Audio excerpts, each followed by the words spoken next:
I can't believe I've reached episode 400. The Seen and the Unseen started out as an experiment and it soon became a labor of love. But before you get to listen to this special episode, I want to introduce you to another labor of love of mine. For years, I've been thinking about how so much of what I have learned came from just living life, making mistakes, having things happen to me, paying attention, learning from that. Our education system teaches us so little and doesn't give us most of the life skills we need to live an enriching life. And this is true not just for me, but for most people, if not for everyone. So I would sometimes think, why don't I put together a course that collects important life lessons that I wish I had learned when I was much younger? Many years ago, I shared this idea with my friend Ajay Shah and asked him if he'd like to join me in this venture. He agreed, and we began with the intellectual challenge of figuring out what to include in such a course. It had to consist of life lessons that were essential for all of us, and they also had to be skills that you could pick up at any point in our lives, whether you're 15 or whether you're 50. Well, guess what? After years of throwing ideas around, we've designed that course. It's called Life Lessons. It will consist of 15 modules delivered over 5 Saturdays. We will cover subjects such as learning how to learn, learning how to think, basic mental models, communication and writing, personal finance, personal health, basic math and how it relates to the world, probabilistic thinking, the foundations of economics, a history of thought, and more. Obviously, learning any one of these is a lifelong journey by itself, so we've designed this course as a launchpad on that journey of learning, where we cover fundamentals, first principles, and equip you with the frameworks and resources which can take you to the next level. Cohorts of life lessons will also meet in person once a year, and we'll do in-person workshops there as well. Our first cohort runs through the first 5 Saturdays of November, starting on November 2nd. You can sign up for the first cohort at the introductory price of $1,500. Future cohorts will cost more, so this is a special price. And if you sign up now, you also get to take part in a future cohort for free. In a sense, you'll be helping us shape future versions of this course. You've heard me on The Seen and the Unseen, and me and Ajay on our YouTube show Everything is Everything, sharing insights in a piecemeal and mostly unstructured way. We want to take a more systematic approach. So if you've enjoyed my work or Ajay's work, sign up for this new labor of love. You'll find more details at lifelessons.co.in. There are limited seats available for the November cohort, so hurry. And now, on to episode 400. Welcome to The Seen and the Unseen, our weekly podcast on economics, politics, and behavioral science. Please welcome your host, Amit Varma. Welcome to episode 400 of The Seen and the Unseen. This show began as an experiment, became a labor of love, and kept evolving. It turned from a short form show into a deep dive into subjects that could last 3 hours or more. Then it became a deep dive into people, almost like oral histories, that could last 5, 6, 7, 8 hours. So 5 was kind of average. Today's episode, by comparison, is a miniature at around 2 hours long. Here's the thing, I do landmark episodes of the show like episode 250, 300, 350 with people I consider special.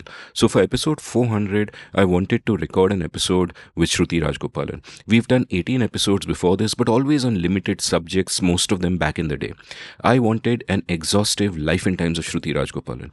I visited Washington, D.C. for a couple of weeks in July, and we recorded half of that during a session there. But after that, she said, hey, you know what? Episode 400 is special. It should be about you and not me. So let's keep this Life and Times episode for later and just record again. Now, you will remember that for episode 200, Shruti had taken over as a host and I was a guest on my own show. She had recorded questions for me from around 30 guests and that episode lasted almost 5 hours. For this one, we thought we could both talk about books and films and music that we love, nothing too heavy, not too long. But then, just before the recording, I thought of adding a spin to it. I said, let me talk about the life lessons I've learned in the 8 years of doing this show. These are not the kind of life lessons I'll be talking about in the course I just spoke about, but just general wisdom that helped me understand myself better and try to live a little better. So the brief conversation you will hear is Shruti and I swapping life lessons and recommendations and reading poems we love. But before we get to the episode, I want to say thank you to everyone who's listened to me and supported me over the years. I've been surprised by how deeply people have connected with the show and the intimacy of the experience. I often get stopped at airports and cafes by people saying thank you for what you do. That means a lot to me. And really, that love is what is seen, and I know there is much more that is unseen. The things I do in my life that matter to me, I do them for love. But all these years, I thought it's just my own love, and now I know it's yours too. So thank you for that. Hey, the music started and this sounds like a commercial, but it isn't. It's a plea from me to check out my latest labor of love, a YouTube show I am co hosting with my good friend, the brilliant Ajay Shah. We've called it Everything is Everything. Every week, we'll speak for about an hour on things we care about, from the profound to the profane, from the exalted to the everyday. We range widely across subjects and we bring multiple frames with which we try to understand the world. Please join us on our journey and please support us by subscribing to our YouTube channel at youtube.com/Amit Varma, AmitVarma. The show is called Everything is Everything. Please do check it out. Shruti, welcome to the Scene and the Unseen. Well, actually, I should say, Amit, welcome you to the Scene and the Unseen, because this is the 400th episode, and apparently I'm the only one who has good ideas for your big anniversary episodes. So let me give a sort of a little bit of perspective to listeners, gentle listeners. What is going on here is that I happen to be in DC for a couple of weeks, and I said, Shruti, hey, great chance to record in person. I want to do a Life in Times episode with you. And what I do for all my anniversary episodes, 200 onwards, 200, 250, 300, 350, is I get people I consider special on those episodes, like friends, people who mean something to me, and you, of course, being one of them. People like Narendra Shenoy and Sudhir Sarnobat have done Life in Times episodes with me. So I said, let's finally do a Life in Times episode. And then, gentle listener, the matter got complicated because we recorded half an episode, which is wonderful.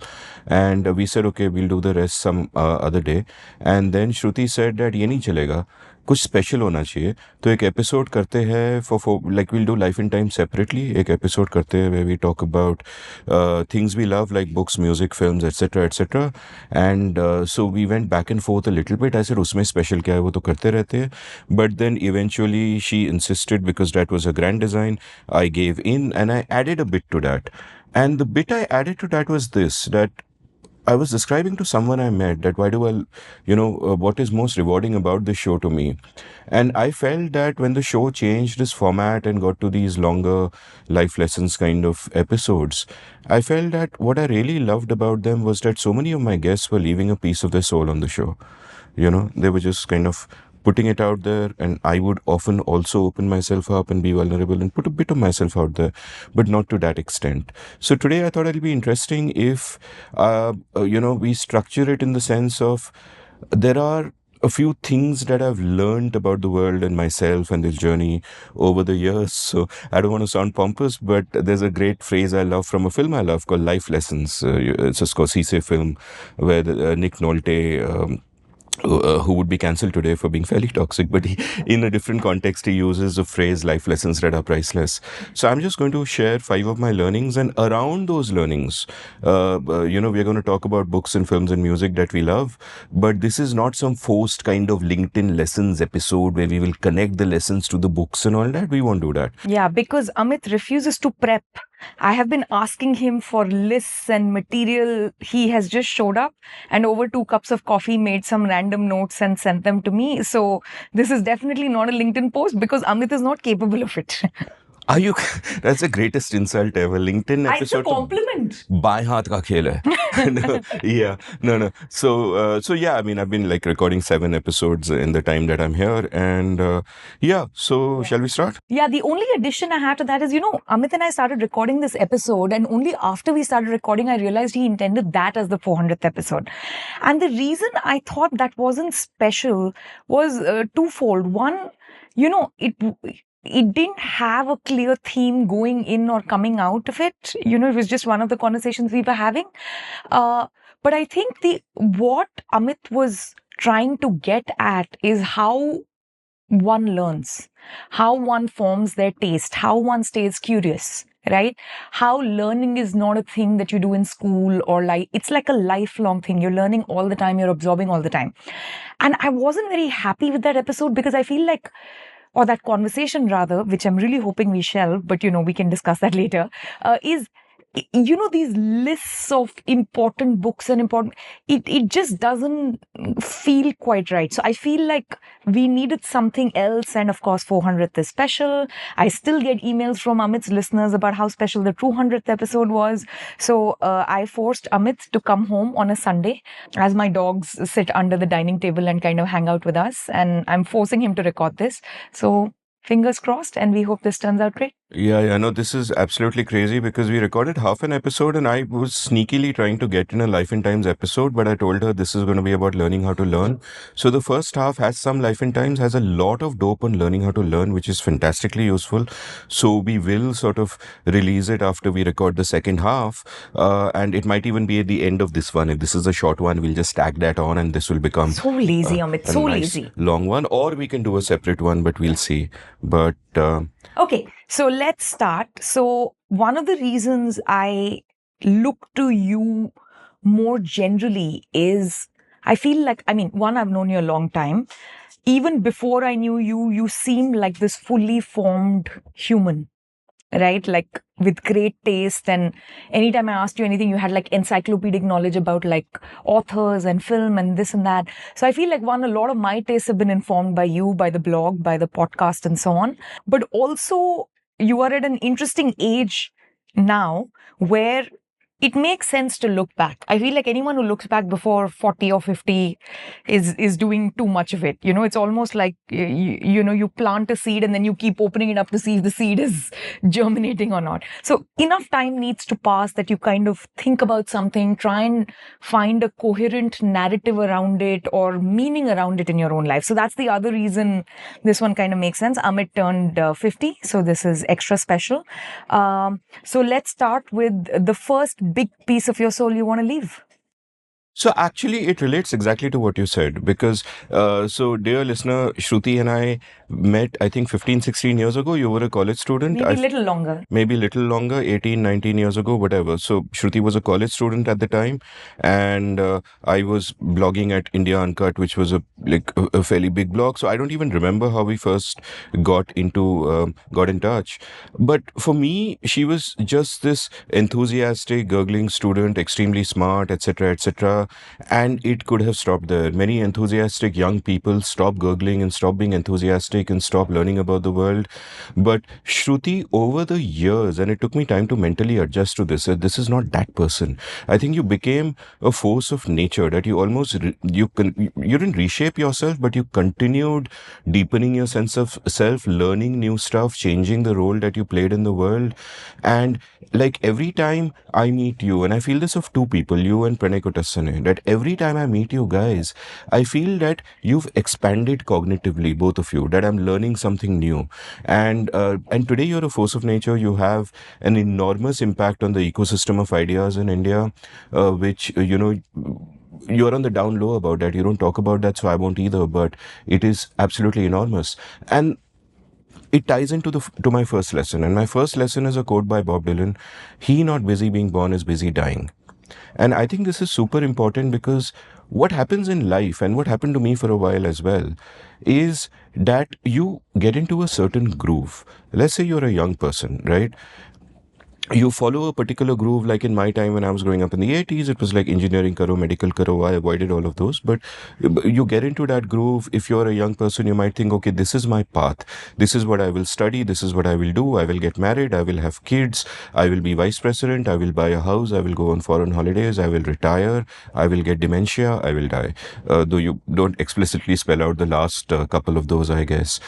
And that's incredibly dangerous because beyond a point, then people just stop growing. Like I did an episode with Arnold Kling recently. And one of the things Arnold spoke about was that, like, I asked him that, you've spent more time teaching high school students and university students, and why is that? And he said, university students almost seem to have an attitude that is transactional. They're going through the motions. They got to get the degree. They got to get the grade, whatever it is. Whereas he found the school students to be much more active and enthusiastic and all of that. I would urge everyone listening to this, no matter what age you are, that's super important, that you want to keep your mind engaged. You don't just want to go through the motions. And I'll throw in recommendations here because why not? And, when I was young, one of my favorite films, in fact, when I first saw it, I said there cannot be something better than this. I would have been 18 or 19 then. Was Dead Poet Society by Peter Weir. Love that movie. Love that movie. Great screenplay by Andy Schulman, I think, Andrew Schulman. Yeah, and Robin Williams, great role. And that is about always, being busy, being born. And you know, the theme of that, of, you know, carpe diem, seize the day, it appealed to me as a young person, and I think it appeals to all young people, because in the moment it's like, yeah, let's do it, but it kind of goes away. And so that is sort of something that I think about. Another recommendation, which has absolutely nothing to do with this except a word, is a great book by Mark Haddon called The Curious Incident of the Dog in the Night Time. Yeah.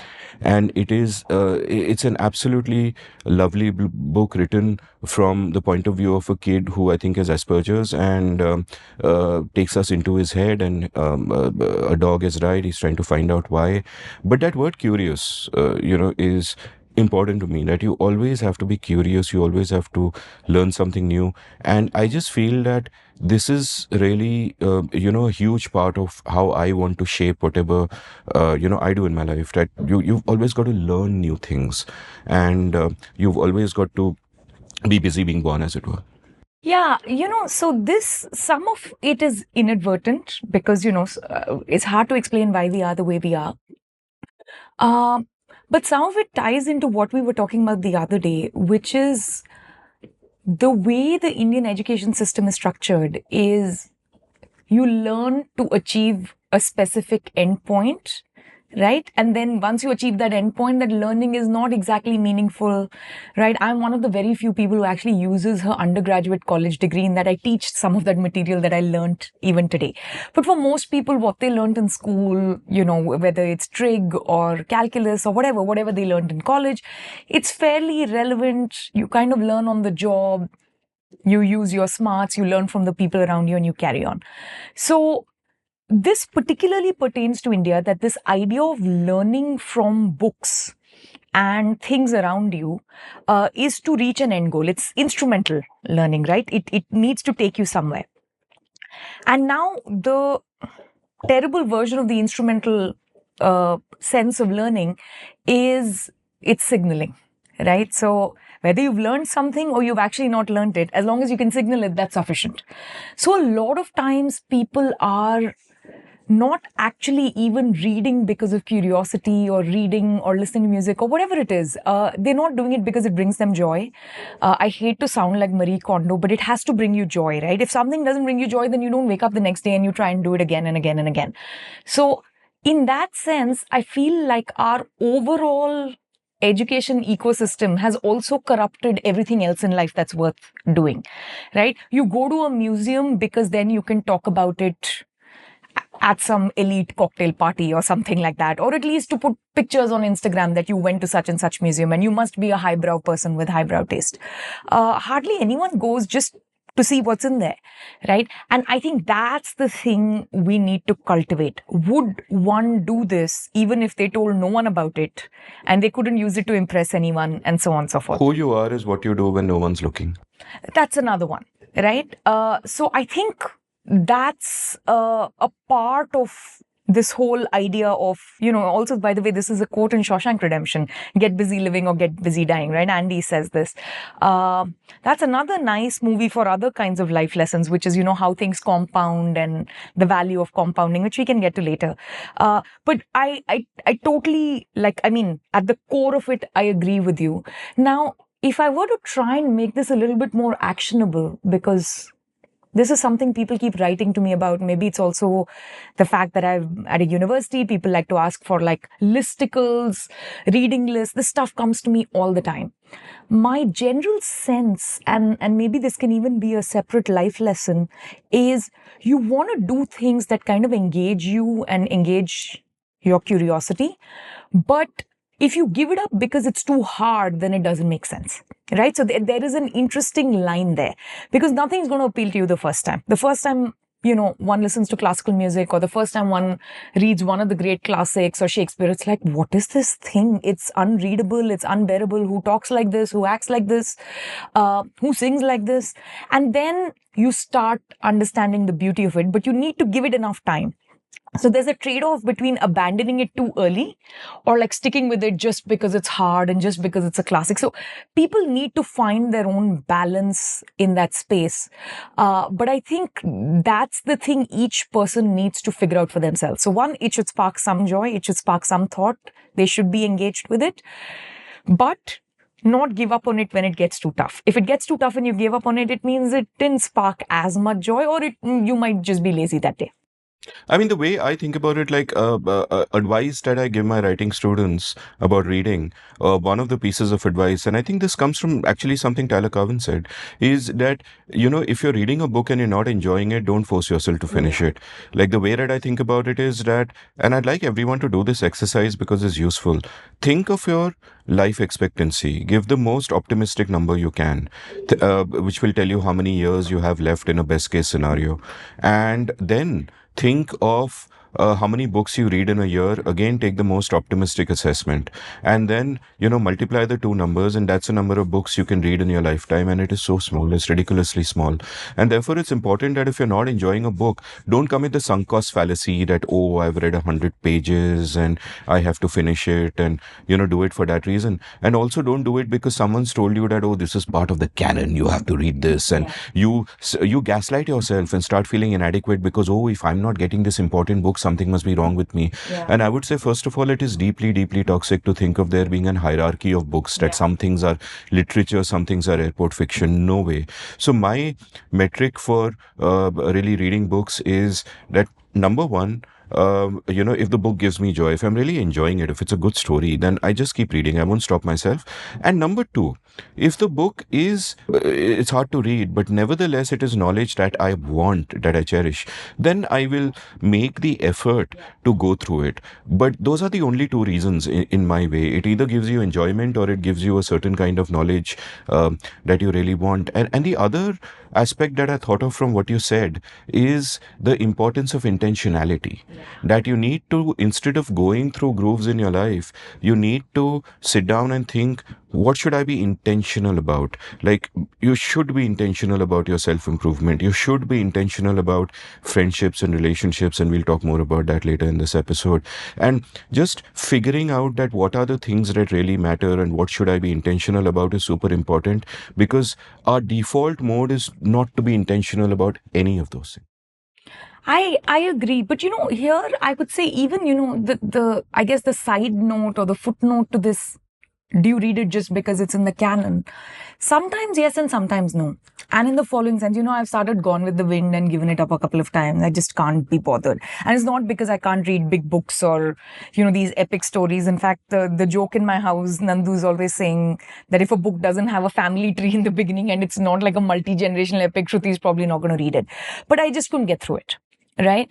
Same with War and Peace. But I know that these are books that are great, that people whose judgment I value and whose tastes I value think that these are great books. So at some point, hopefully I'll get to them.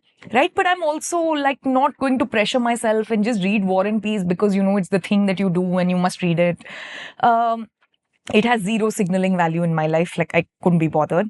But Tolstoy is worth reading. I have read other Tolstoy books. So it's just one of those things, right? So it's also, if you think about it as this constant journey that you're on, then maybe you haven't geared yourself up in mental stamina or physical stamina sometimes in the case of these really big books, or, whatever. You haven't yet gotten yourself there that you can truly appreciate War and Peace or Wagner or something like that, right? So you'll get there. So I think that's part of cutting yourself slack, but it's also like going to the gym, which is, if you don't go to the gym every day and you don't try and do a little bit better than what you did yesterday, then you're not going to be able to run that marathon, that you wish to run. So you can't run it on the first day either.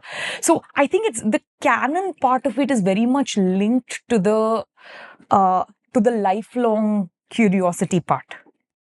And there's a story you just told me, which I think plays right into this, where you were having dinner with, mutual friends of ours. And one of them was Biju Rao. We can just name him because I think the story shows him in a great light. I recorded with him recently, and that's one of my favorite episodes. And I think even though I've just met him once, I already feel like he's one of my favorite people, and there's so much to admire and learn from. But tell me about that dinner and this.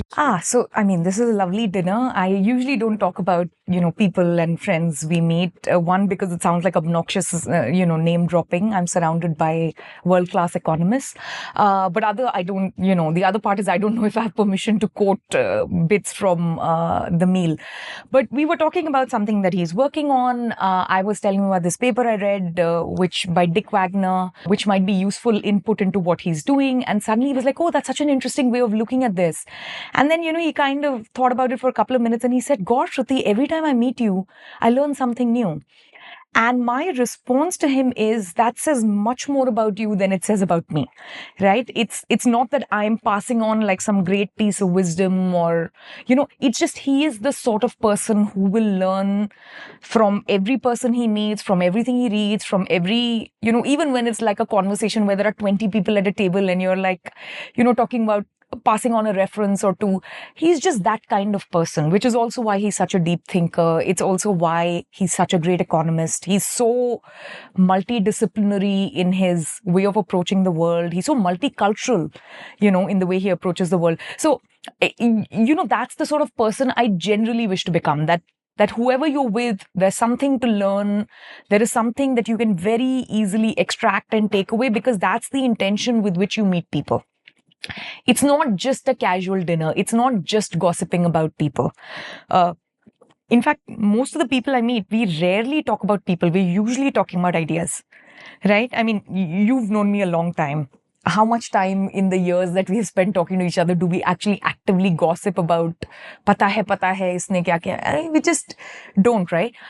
So typically, those are the sorts of people I'm surrounded by. It's hugely inspiring because they're constantly learning.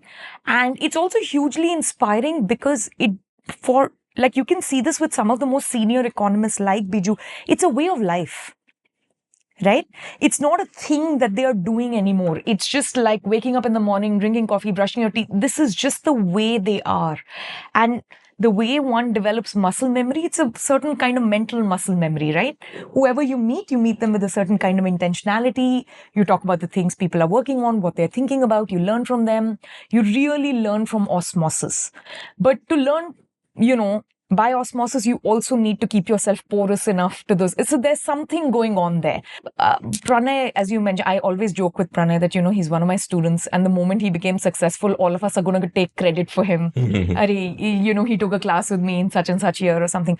But you're absolutely right. I remember the Pranay who was in my class in 2014. And I think we've been in touch every few months or, at best a couple of years since then. And just the breadth of topics that he thinks about, right? The depth with which he thinks about it. He's actually multilingual, unlike most of us who know multiple languages, but we're not truly multilingual. And so these are sort of, the people I like to just keep around me. I learn a lot through people. And, just carrying on from this, there's another lesson that kind of comes up. You could say this is a sub lesson to he not busy being born is busy dying. That, one way of being born is one way of staying alive, one way of engaging is to give adequate importance to other people. Like too often we live our lives in the main character syndrome, that I am the main character of my life and everyone is a prop and everything is instrumental. And one way of getting past this is learning to listen. Like I love this quote by Stephen Covey where he says that we should listen to understand and not listen to respond. Yeah. And the distinction is that when you listen to understand, and this is something in a sense my long episodes have forced me to do, and it's a great habit, is that you take the ego out of the equation and you are just sort of listening and trying to understand the other people. And there is tremendous richness in this because, on the one hand, it is true that petty people talk about people, great people talk about ideas. But it is also true that in the long run, what gives our life meaning and richness is people and not ideas. I think that is another thing to be intentional about, where we actually, learn to listen and engage with people. And again, a great phrase that was coined by Mario Small, but I learned it from Biju, is cognitive empathy, where you learn to see the world the way other people see the world, and that's useful. And and I think this is a mistake that men make much more than women. That men just don't freaking listen, right? And there's a great poem, because we are also reading out favorite poems and stuff. So there's a great poem by Wendy Cope. I will now read out. The poem is called "He Tells Her." He tells her by Wendy Cope. He tells her that the earth is flat. He knows the facts, and that is that. In altercations fierce and long, she tries her best to prove him wrong, but he has learned to argue well. He calls her arguments unsound and often asks her not to yell. She cannot win. He stands his ground. The planet goes on being round. So this is I think a trap that so many people fall into, and I must confess that I have surely fallen into this as well. And another beautiful poem, which is not quite so funny, it's very moving, but I also love it, is about to do with cognitive empathy, and this is a poem by Stevie Smith called "Not Waving but Drowning." Not Waving but Drowning by Stevie Smith. Nobody heard him, the dead man, but still he lay moaning. I was much further out than you thought, and not waving but drowning. Poor chap, he always loved larking, and now he's dead. It must have been too cold for him, his heart gave way, they said. Oh, no, no, no. It was too cold always, still the dead one lay moaning. I was much too far out all my life, and not waving but drowning. It's such a Yeah. powerful poem, and often, we are in our lives incredibly quick to judgment on other people without realizing what they might be going through, what their circumstances are, where they have come from. And this is a trap we should avoid. I love this quote by Carl Gustav Jung, where he says, thinking is difficult, that is why most people judge. Right. And when we go on social media, everyone's passing judgment on other people. And what is passing judgment? It is an act of incredible hubris. That when you pass judgment on someone, you are basically saying, I am more virtuous and more knowledgeable than that person. It is such an act of ego. And, I think we should step back sometimes and not always sort of judge other people and realize the complexity of the world. And here I'll come up with another recommendation, because why not? And this is Alice Munro, right? She's been for the last 25 years, she's been like my favorite living writer. Now, alas, she is no longer living. And there's been this recent controversy around her where, her daughter came out with some pretty morbid stories about her childhood, and Munro did nothing about them.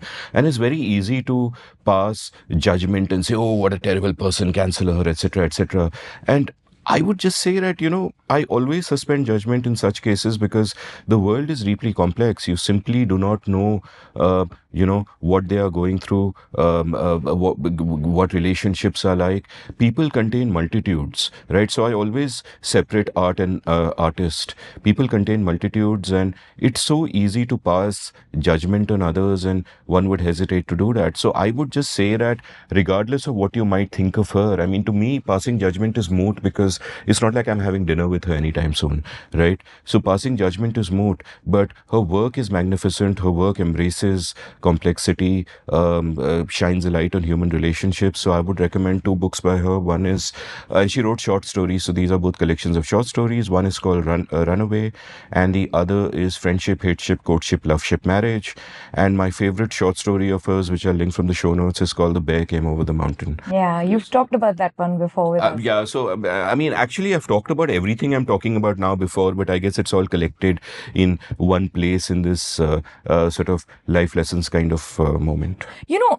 Speaking of Alice Munro, there's one of her very early works. This is Life of Girls and Women. I had to look it up because, as you know, I can't remember the name of books, and I can't now suddenly remember the last name of the character. This is Dell, right? So I may be misremembering some details because, again, my memory is so bad on these things.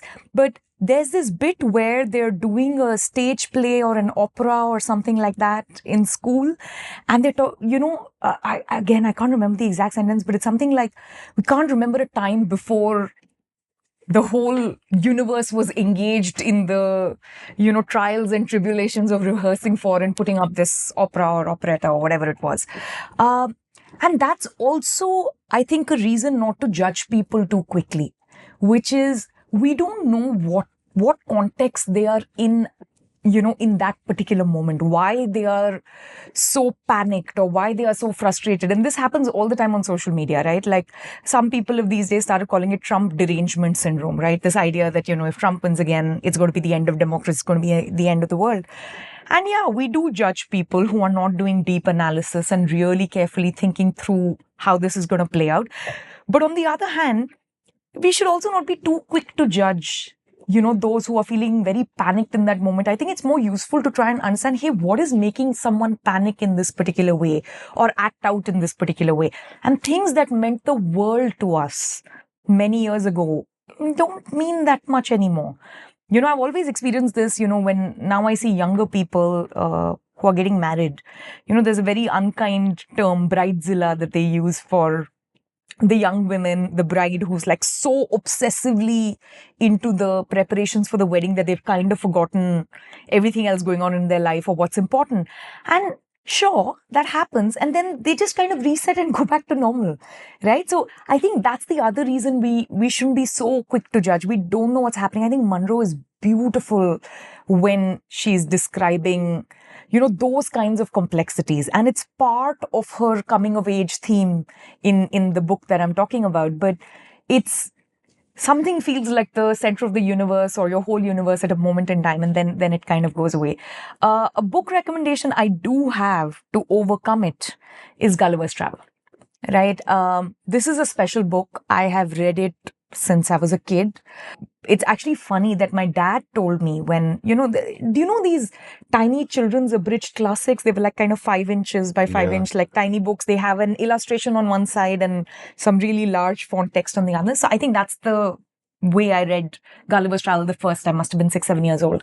That series, I don't know why, that abridged children's classic series was a huge hit in my home. And my dad said, you learn something new every time you read Gulliver's Travel. Now, it just sounds like one of those things that people say, and I kind of ignored it. I think we read Gulliver's Travel again, maybe later in school or college for something, certain excerpt. But I have read it over and over again. And every time I've gotten something different from it. And it's an extraordinary book because I still remember, as a 6, 7-year-old kid, you're like laughing because the Lilliputians have like tied Gulliver using extraordinary means, and then he sneezes, and then everyone kind of like just flies off as if it's Neo and all the agents in the Matrix or one of these superhero movies. And as you go on later in the story and you read it over and over again, there are so many layers buried in it, which is basically you bring a certain kind of context from wherever you come. And when you come to a world like Lilliput, which is a completely different context where everything is about 6 inches tall, you're forced to see things very differently by the experience of you being in that new context, right? And then the same way when you go to Brobdingnag or the million other places he goes to. I can't remember the place of half those islands, but there's one of them where you have these crazy scientists and experts who are working on the most mundane, dumb things. Do you remember the name of this island?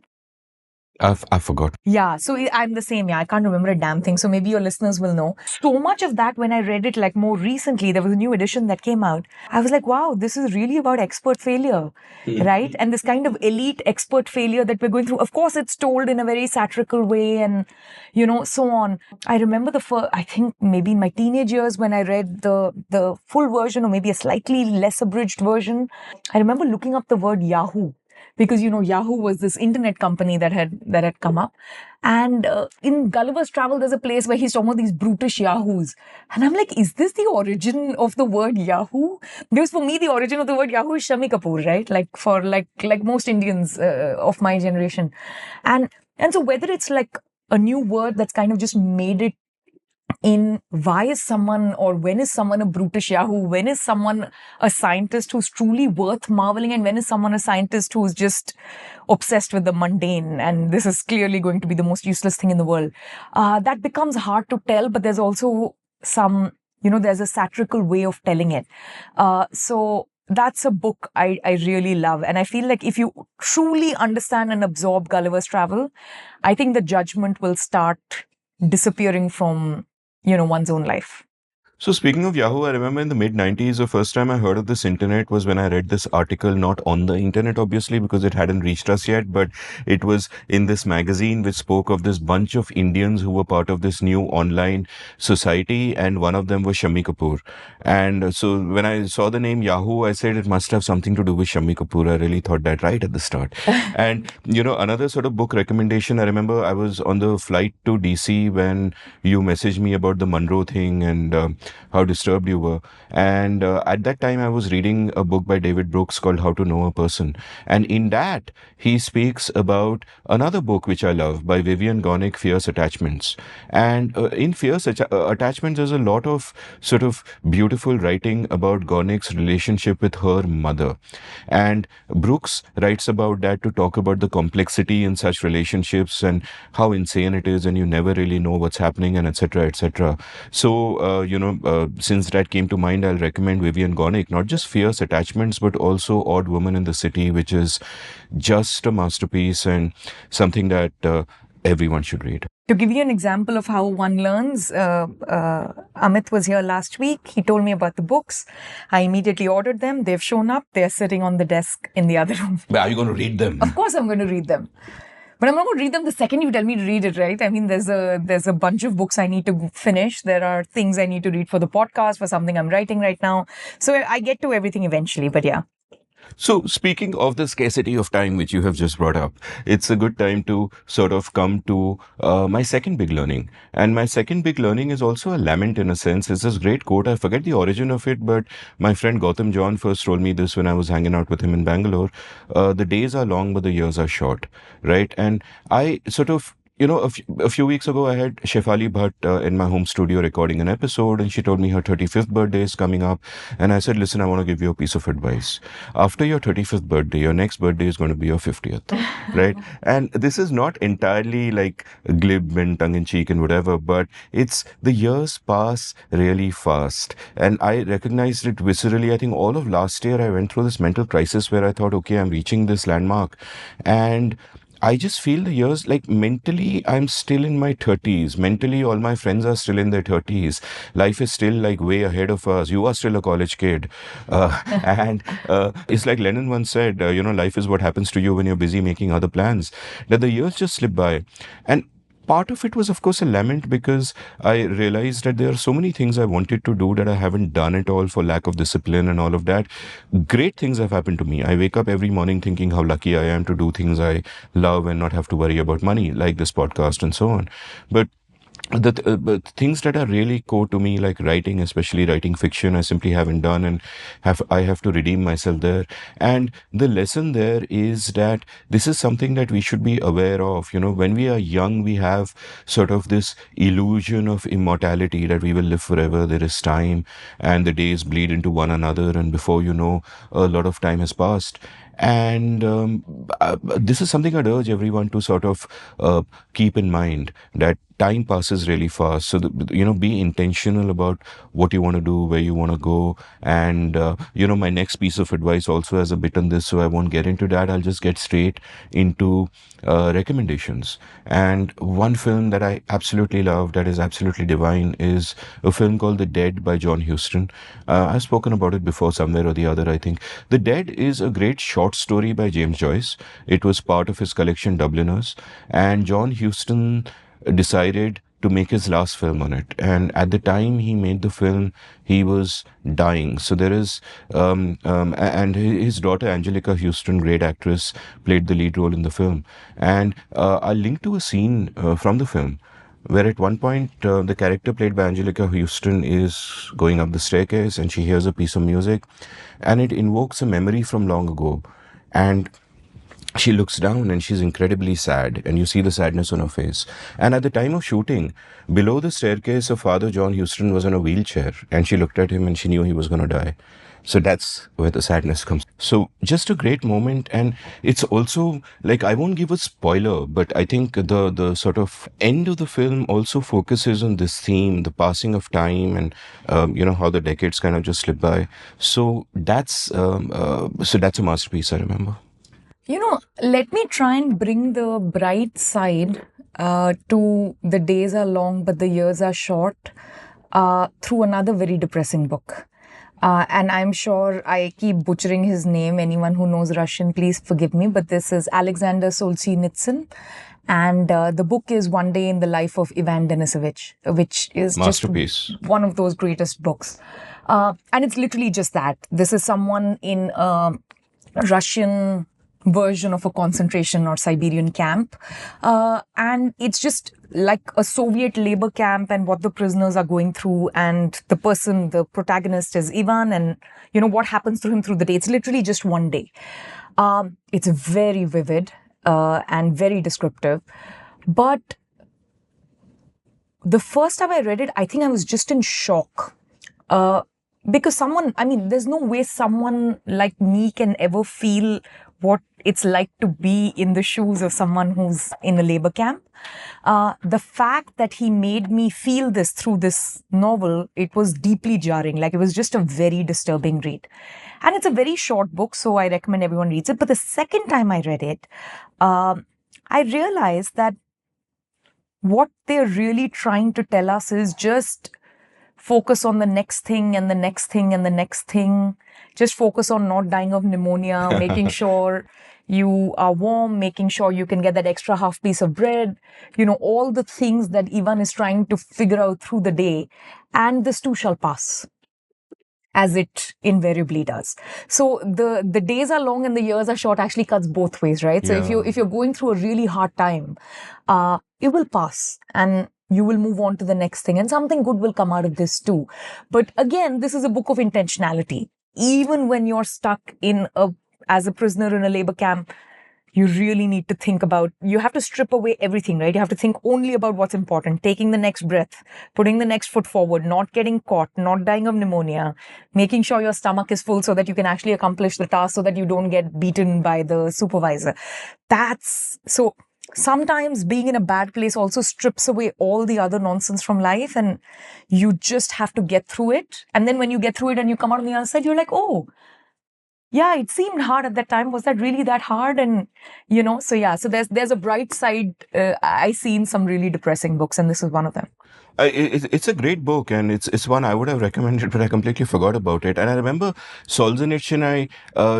One sec, say that again so that we all know how to say it correctly. I pronounce everything wrong, so even I chances pronounce are everything wrong. But I just say Solzhenitsyn, and so one thinks of Solzhenitsyn in the Gulag archipelago, which is of course a masterpiece, great. But it's fucking huge. Yeah, and the first circle is huge, also very readable though. Yeah, and this is slim. And you mentioned Solzhenitsyn, so I got reminded of another beautiful poem I love, which speaks to both these themes, both the world that Solzhenitsyn was from, and also the passing of time. And this is a poem by Mark Strand. Oh yeah.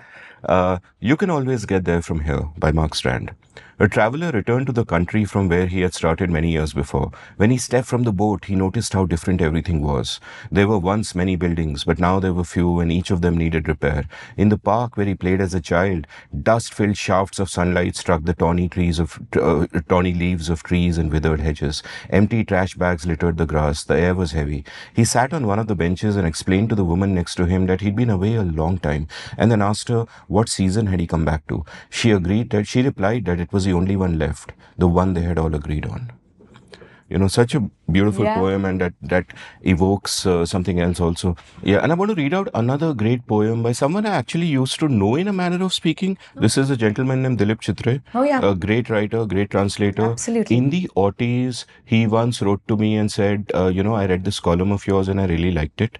And I didn't know who he was. Oh my God. So I was like, okay. And then he's a big deal in Bombay. He's a huge deal, but I didn't know who he was. I had vaguely heard of the name. I hadn't read his work.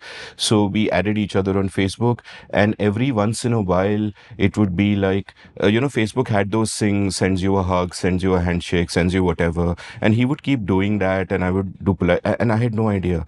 And, if I had the show then, he's someone I would have loved to have spoken to. Great poet, great translator. Or actually, I think I'll ask you to read it out, because I've been reading out enough poems.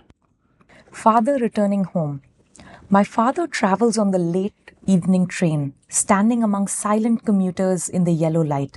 Suburbs slide past his unseeing eyes. His shirt and pants are soggy, and his black raincoat, stained with mud, and his bag stuffed with books, is falling apart. His eyes dim by age fade homeward through the humid monsoon light. Now I can see him getting off the train like a word dropped from a long sentence. He hurries across the length of the grey platform, crosses the railway line, enters the lane. His chappals are sticky with mud, but he hurries forward. Home again, I see him drinking weak tea, eating a stale chapati, reading a book. He goes into the toilet to contemplate. Man's estrangement from a man-made world. Coming out, he trembles at the sink, the cold water running over his brown hands.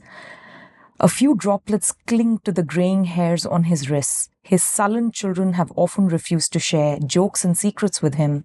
He will now go to sleep, listening to the static on the radio, dreaming of his ancestors and grandchildren, thinking of nomads entering a subcontinent through a narrow pass. And this has both the sort of the days are long and the years are short feel to it. It does have that feel to it. You know, actually, now I think I'm going to tear up. My dad randomly told me the other day that he misses walking me to the bus stop. You know, it's like 5 minutes from home, barely 5 minutes. Actually, the bus stop was right outside Nilanjana's home in Jangpura. Yeah, where she no longer lives, but We are all in the past. Yeah, so I didn't know them then, but it was right there. And it's like maybe 4-5 minute walk from where I used to live. And he just randomly mentioned it. I'm like, such a bizarre thing to mention, like, kya ho gaya? But I think it's very much like this, that the joy is in the mundane in some sense. The sadness is also in the mundane. But those who can see it and recognize it when it's happening are the truly blessed ones, right?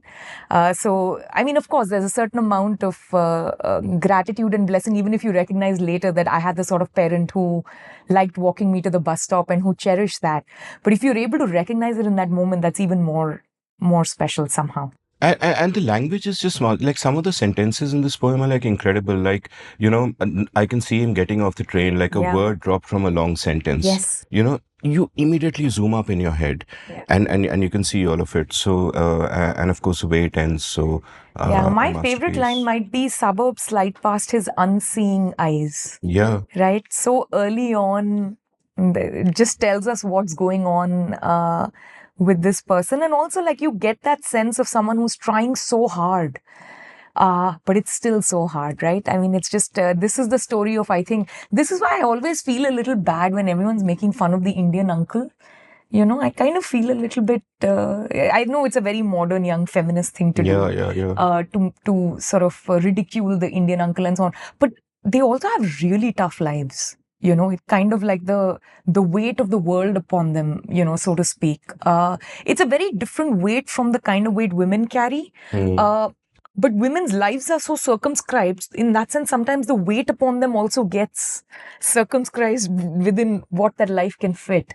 But for men, it's a slightly different thing. And as the world changes, as we become more cosmopolitan and modern, the expectations keep changing, you know, what we expect and what we need from the Indian uncle, so to speak. So this also makes me feel a little bit, you know, bad about that. But I'd say it's not modern feminism which, uses Indian uncle as a pejorative, but modern wokeism. I think I know. Feminism comes from a liberal place, and liberalism recognizes individual agency. Everyone's different, everyone's complex.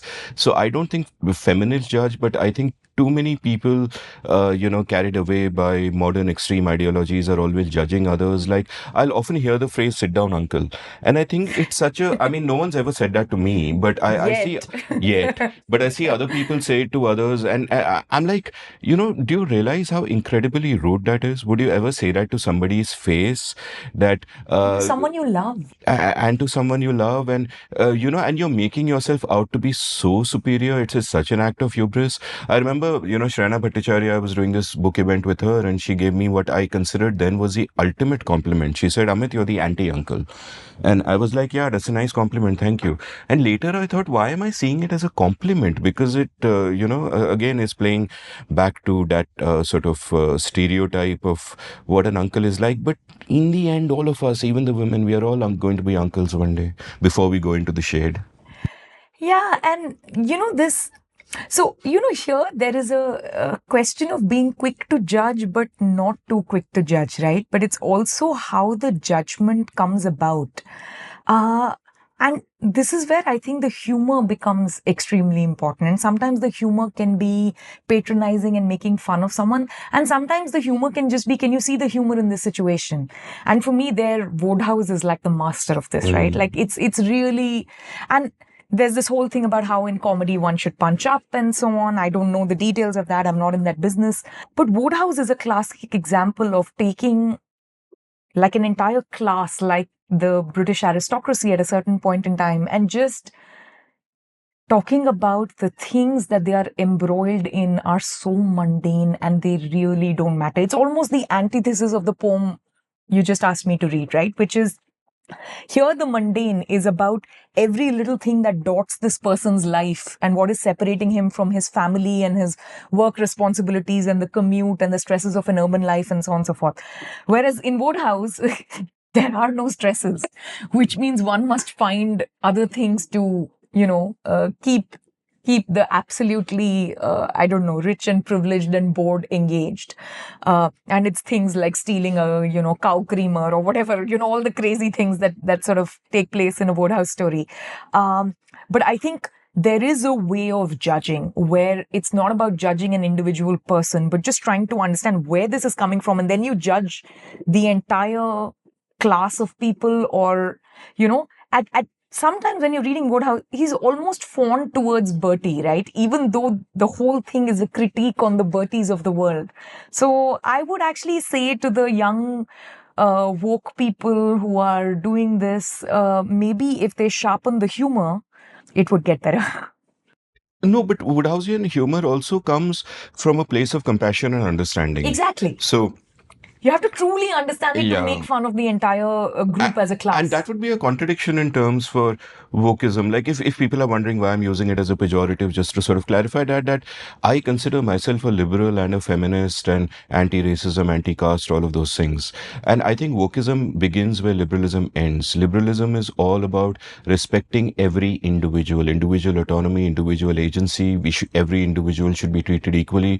Wokeism divides the world into categories of identity and forces them into narratives of victimhood and oppression and essentializes them. So then, the narrative of your birth defines you completely. You're either a victim or an oppressor. Even if you've done nothing bad in your life, you are, you need to feel guilt or vice versa. And I think those kind of essentializing narratives are deeply disrespectful of individual autonomy and individual complexity. And it's very tempting to fall into the trap because it gives you a frame through which you can look at the world and feel superior and pass judgment and think you understand everything. But no, you can't. And, we should kind of step back a bit and not give in to the kind of easy tribalism that it promotes. Yeah, yes and no. So I'll tell you the sympathy I have with wokeism and I'll tell you the problems I have with it. The problems are very similar to what you're talking about. And I think the idea that you are the identity that's in some way assigned to you or the class that you come from or the gender that you come from and so on, it's very Marxist and it automatically assumes that people can't change or grow or fundamentally become something, right? That idea of becoming or the process of becoming disappears at the core of wokeism. So this is why I'm not very excited about it. I'm actually writing something on it right now, not exactly on wokeism, but how I am perceived by a lot of Americans look at me as what they call BIPOC, right? Which is Black, Indigenous, and other persons of color. And it's both. I mean, I know they're trying to be helpful and trying to understand where I come from, but they're also not. I mean, I come from an extremely privileged environment. Like in my universe, I'm top of the food chain, right? I come from an upper caste family where pretty much everyone was educated. We may not have had much money or land or property or disposable income and things like that. But I mean, the cultural privilege I've inherited in terms of books and music and art and so on is just extraordinary. So one is, they don't know what they're talking about. And two, it is also trying to put me in a box that I'm simply not interested in fitting in, right? The only box I have chosen for myself is that of an immigrant and that of an economist, right? These are two things I chose. Everything else, someone else has given to me. I refuse to be defined by what I inherited or what someone gave to me. It's more about what I chose. So in that sense, we both are very liberal. So that's my problem with it. But the thing I do like about them is there's something to be learned from the young woke movement, which is they always stand up for the little guy. Now, how they express themselves may be misguided when it gets into like violent rioting and vandalism and things like that, or the harsh judgment that they may just impose upon the Indian uncle or something. I understand that, but there is an element of I like that they are impatient. I like that they don't want to wait another 200 years for things to change But for you the know, little guy, my point is that all of these has been liberals have done all of these before wokeism came along. Standing up for the little guy is our DNA. Like Not so sure, the individual is the smallest minority. What was the civil rights movement? No, true. So again, I'm not saying that there isn't a Venn diagram where the two overlap, but too often classical liberals have been thinking about structure and institutions and constitutional rules, and sometimes you do need to advocate for that guy who's in the prison labor camp, or someone who is a woman who's not allowed to marry someone from another religion and things like that. So I do understand, or at least I empathize with their impatience with the system. And sometimes you need to be told that, hey, things are, I know you want everything to evolve bottom up and emerge, and all these orders to come and like culture to be bottom up and all that. But we're really tired of this crap. Like things really need to change. So I find something inspiring about that impatience. No, I find like the civil rights movement is so inspiring, and and when I use liberal here, I'm not even using it in a classical liberal sense. I'm okay with left liberal also in this context. That I think that wokeism has moved away from even the best things about left It's very liberalism, Marxist, which yeah. is it's very Marxist. It's all about like with Marx, it was you can't transcend your class. Here it is you can't transcend Anything except your gender, apparently. yeah, and then it takes us into this Olympics of victimhood, and it's just nuts. But let's move on from that. Yeah, and we will not rant today. We are giving life lessons. we are giving life lessons. Right. So, since the days are long but the years are short, we should move on to the next life lesson that you have. So, what is it? My next life lesson, which again, listeners will be familiar with, but I'll elaborate on why I keep coming back to it. Is this great quote by Annie Dillard? How we spend our days is, of course, how we spend our lives, right? And I think that's huge because what happens when we are young is we think of life in terms of grand goals. कि मुझे ये करना है, मुझे वो करना है, I'll write a book, I'll get a prize, I'll make a movie, I'll do this, I'll do that, whatever specific goals might be. And I think that it is natural for the young to think that way, and I thought that way, and it is deeply toxic. It is because when you have those grand goals, first of all, you may never get them, and second of all, even if you get them, it's not enough because you'll have some other grand goal after that, and it's a never-ending quest that leads to constant sort of bitterness at the world. And the thing to remember is this, that like why I love the quote, how you spend your days is how you spend your life, is your life is not the achievement of some grand goal. Your life is a day. It's one day, it's another day, it's another day, it's an accumulation of days. We often treat the current day as if it is a waiting room till something good happens and we move into this better life. Your day is not your waiting room, your day is your life. And there are two sort of big lessons that I draw from this. And lesson number one is that enjoy the day. There are many small things within the day that can give you joy and engage in them. Like for recording my YouTube show, Everything is Everything, we'd gone to, me and the crew, we'd gone to Beer in Himachal Pradesh, and we met some new friends there, and we were hanging out with them at a cafe. And I asked them, and I asked a group a question that, tell me what makes you happy. And one girl said that, I'm happy when I'm playing with my dogs, which would apply to you also, I'm sure. That is a way of life. That is a way of life. Another person said, I'm happy when I'm in the hills. Ajay said that, I'm happy when I get a new idea. And what struck me about all of this is that your happiness is within your reach. That all you gotta do to be happy is play with your dogs or go to the hills where indeed we were at that moment, or for Ajay to sit for an hour and think and he'll probably get a new idea. But happiness is within your reach. It is not some abstract goal outside your reach, and I think that is how it should be for all of us. So take joy in the small things, and if you just think about the small things around you, they are miraculous.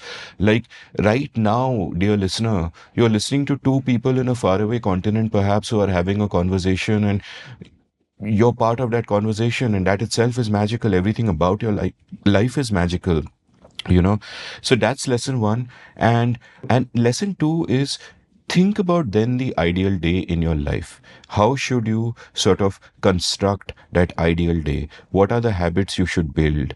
What do you really want to do in that particular day? And I'm sure a lot of it is doable and you're not doing it.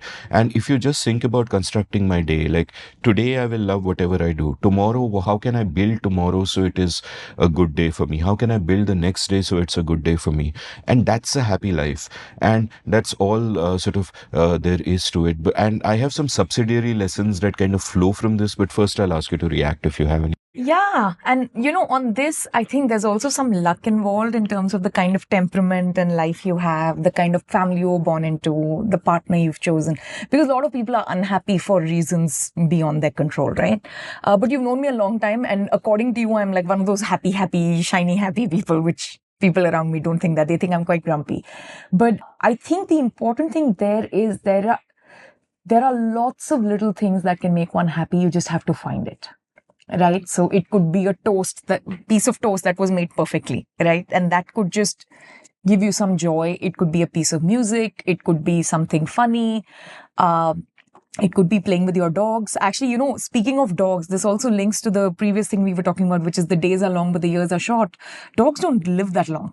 And I have two dogs, Cole and Train. And Cole is being a little bit noisier today than he usually is. He's usually napping at this time of the day. Note the names, dear listener. Cole and Train. Cole, Train. We'll talk more about that. We'll talk more about that. But Cole, like charcoal. And then the question was, what follows Cole? Well, it's Train. Anyway, so leaving that aside. But Cole is 10 years old. And so today the question was, do we record? I mean, I'm about 15 minutes from my office where Amit and I recorded the previous episode. He's been recording there all week. I could have gone there. I would miss 5 hours with my dogs. And as time passes and as I get past each and every birthday, I'm like, yeah, we're going to have a couple of, interruptions because the dogs are a little noisy or something happens. I have to feed them lunch. But overall, that would still be a better day than, being away from them. So I think all this starts linking up finally. People suddenly realize that time is valuable just before their kids graduate and leave for college, right? Or just before the daughter gets married and leaves, or just before the parents are, going to die or they're really ill. But I would say, I think it's valuable to start finding the joy in all these things every day. My happiest moments are hanging with the dogs. The joke in this house is you've seen the size of these rooms. They're quite large. They're like American suburban style homes. But the two dogs, my husband and I, will all be on that couch in the next room. We're all in 15 square feet.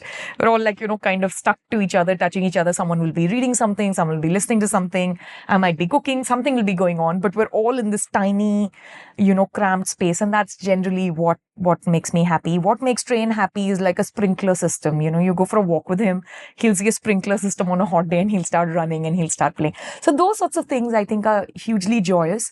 But the broader thing I think is, there's a certain discipline to it, but I don't want to use that word because discipline almost sucks the joy out of anything. I would call it more that I like routine and I like process. You've, again, known me a long time. I like to wake up at a similar early hour. I like to read every day. I like to write every day. A bad day for me is if I haven't read and written anything at all, right? A good day is, of course, you have some days where everything is flowing and you write like this 2,000 word Substack and it all comes out. But for me, actually, most days I consider a good day if I've written 150 good words. That's my rule. And, to the gentle listeners, there are days when I have counted, like I've put on the word count in Microsoft and, there's that little pop-up that pops up and I'm like, okay, 149, 150, 151. Okay, done. Because that's how hard it is to write on certain days. On certain days, it's really hard to read because your mind is not quite there, or you're just exhausted. Like when we're conferencing, for instance, every day there are 1,000 new ideas coming at you. You're in sessions from morning to evening. You're high on coffee and cookies or whatever, the Americans put on these big conference tables. You're having lunches and dinners that go on for a few hours. So you kind of feel a little disoriented. But the next day, if you can wake up in the morning and you can do what you do, which is you read, you write, I feel like that one centers me, makes me feel like I haven't wasted the day. And also that things will compound, right? The finding the joy in small things, I think, is linked to a different life lesson we can talk about, which is all the small things eventually add up to this really big thing, or maybe they even compound, which is a little different from adding up. So I think that becomes very important, which is why, again, at the risk of sounding very Pollyanna or like Marie Kondo, truly try and find the joy in the little things. I think it's more important than we realize. So my favorite quote on this, I know you like to quote all these like bhari bharkam heavy thinkers. Mine is from Dory, from Finding Nemo. Just keep swimming. Just keep swimming. Yeah. Right? So I was horrified the other day by someone who got a tattoo of something, and just keep swimming is a tattoo I might be willing to get one day if I was into like mutilating my own body.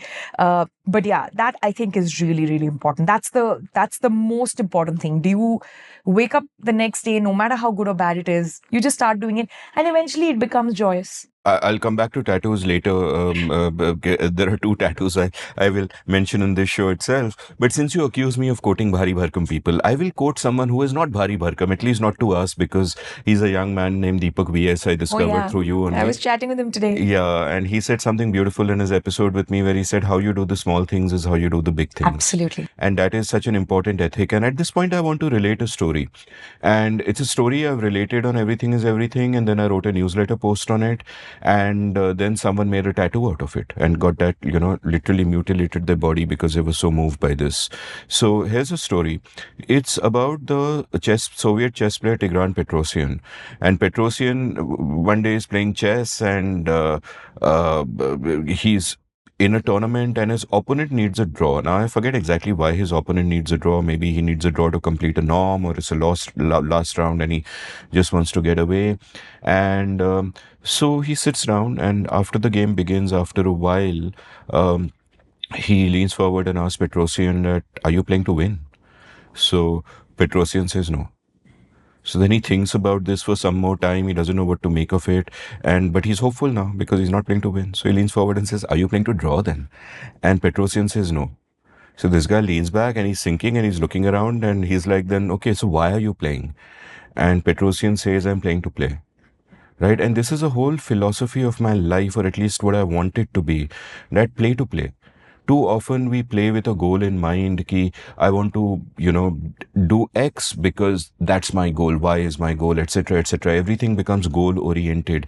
But sometimes you need to build habits where you do something for its own sake, and then it becomes something later and it burgeons and it becomes beautiful.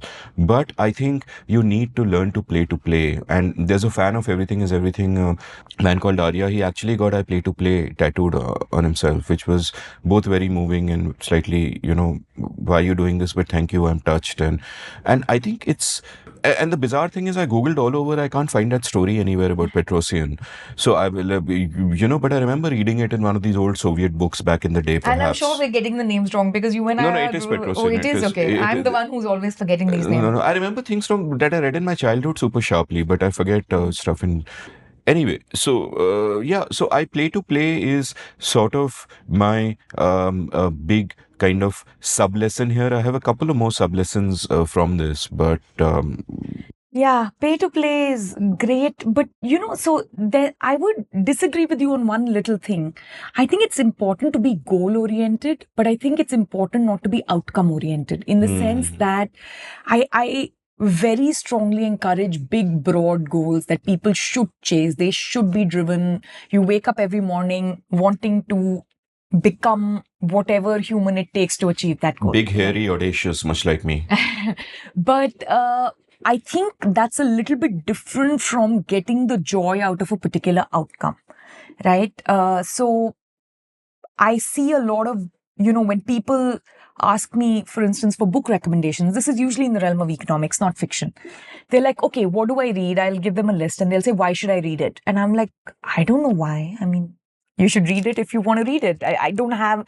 And then they look at me puzzled, and I understand that puzzled expression because they think I'm being unhelpful and difficult and not trying to help or mentor them. But actually, that's not it. I genuinely don't have an answer for why someone should read Adam Smith or why someone else should read something.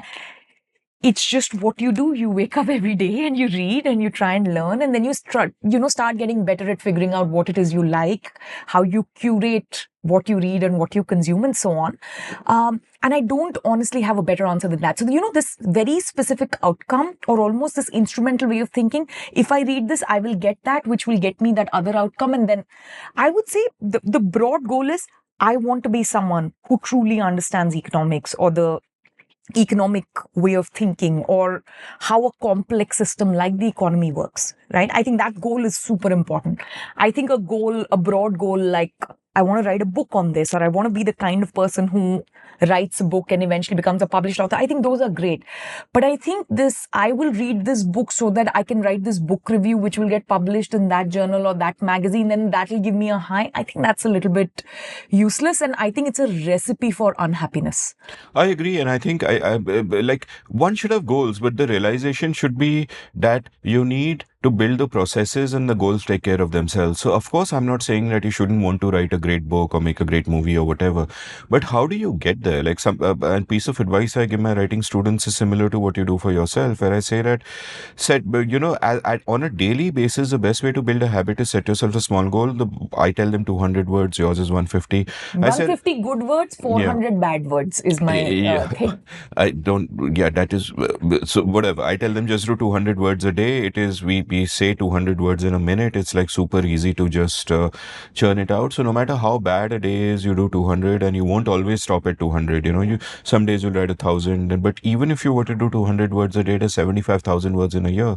That's a novel length. Now, it's not necessary that you'll have a novel at the end of it, but what is necessary is you've gone to the writing gym every day. You've worked out the writing muscle.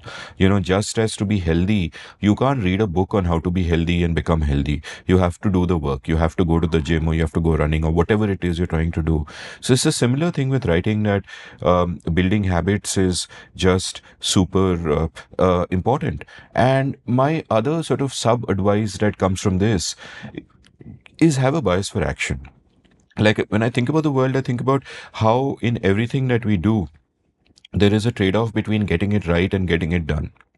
And getting it right is important. We want to get it right. Abraham Lincoln once said that, if you give me 6 hours to you give me 6 hours to chop a tree, I'll spend 4 hours sharpening the axe, right? But the point is, he won't spend 50 hours sharpening the axe, which is what we Bengalis kind of end up doing, spend 50 years sharpening the axe.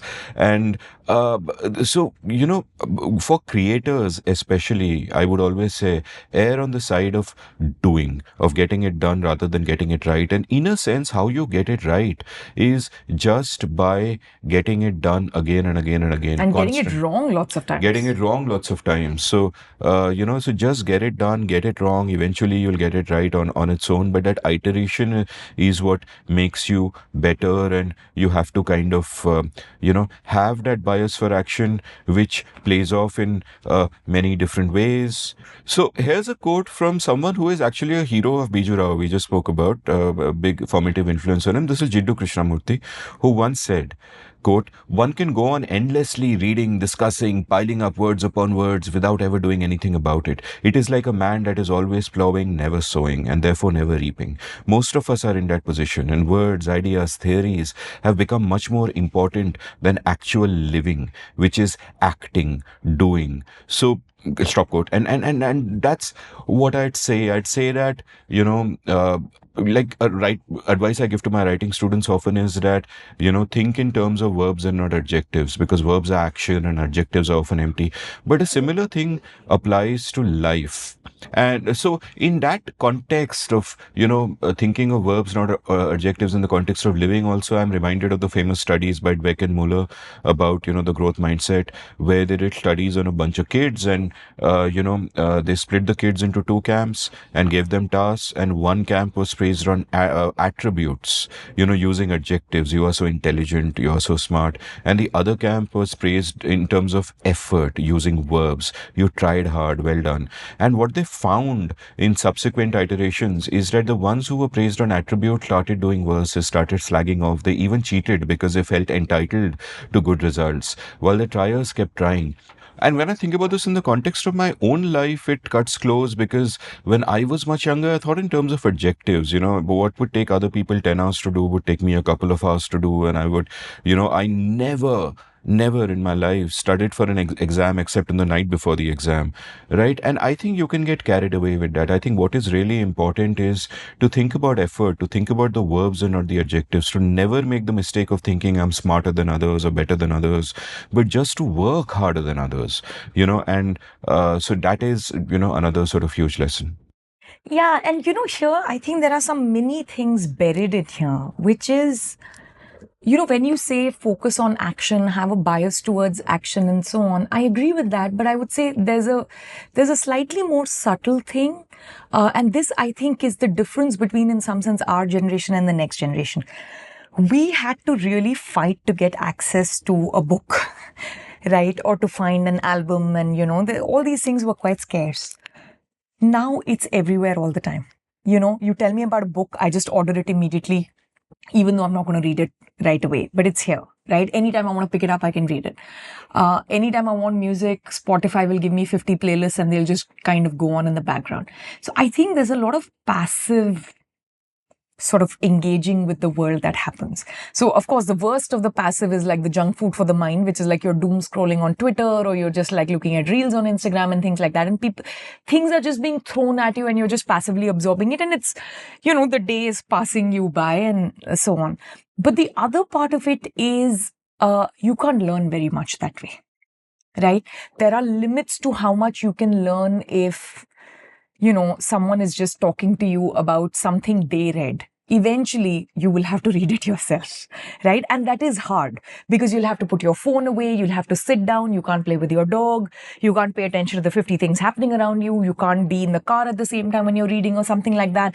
So it does mean you need to take time out and be intentional and focus. But I think finally, that's the only way people learn, right? And I think there is a tendency, because now we have audiobooks, now we have podcasts, now we have Instagram reels, right? Everything is about, can someone make this a little bit more entertaining for me?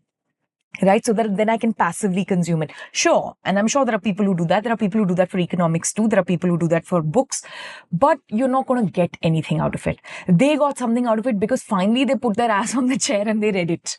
Right? So what I tell myself is I have to read X number of, I don't count the number of pages, just habit. I just have to read for a certain amount of time every morning.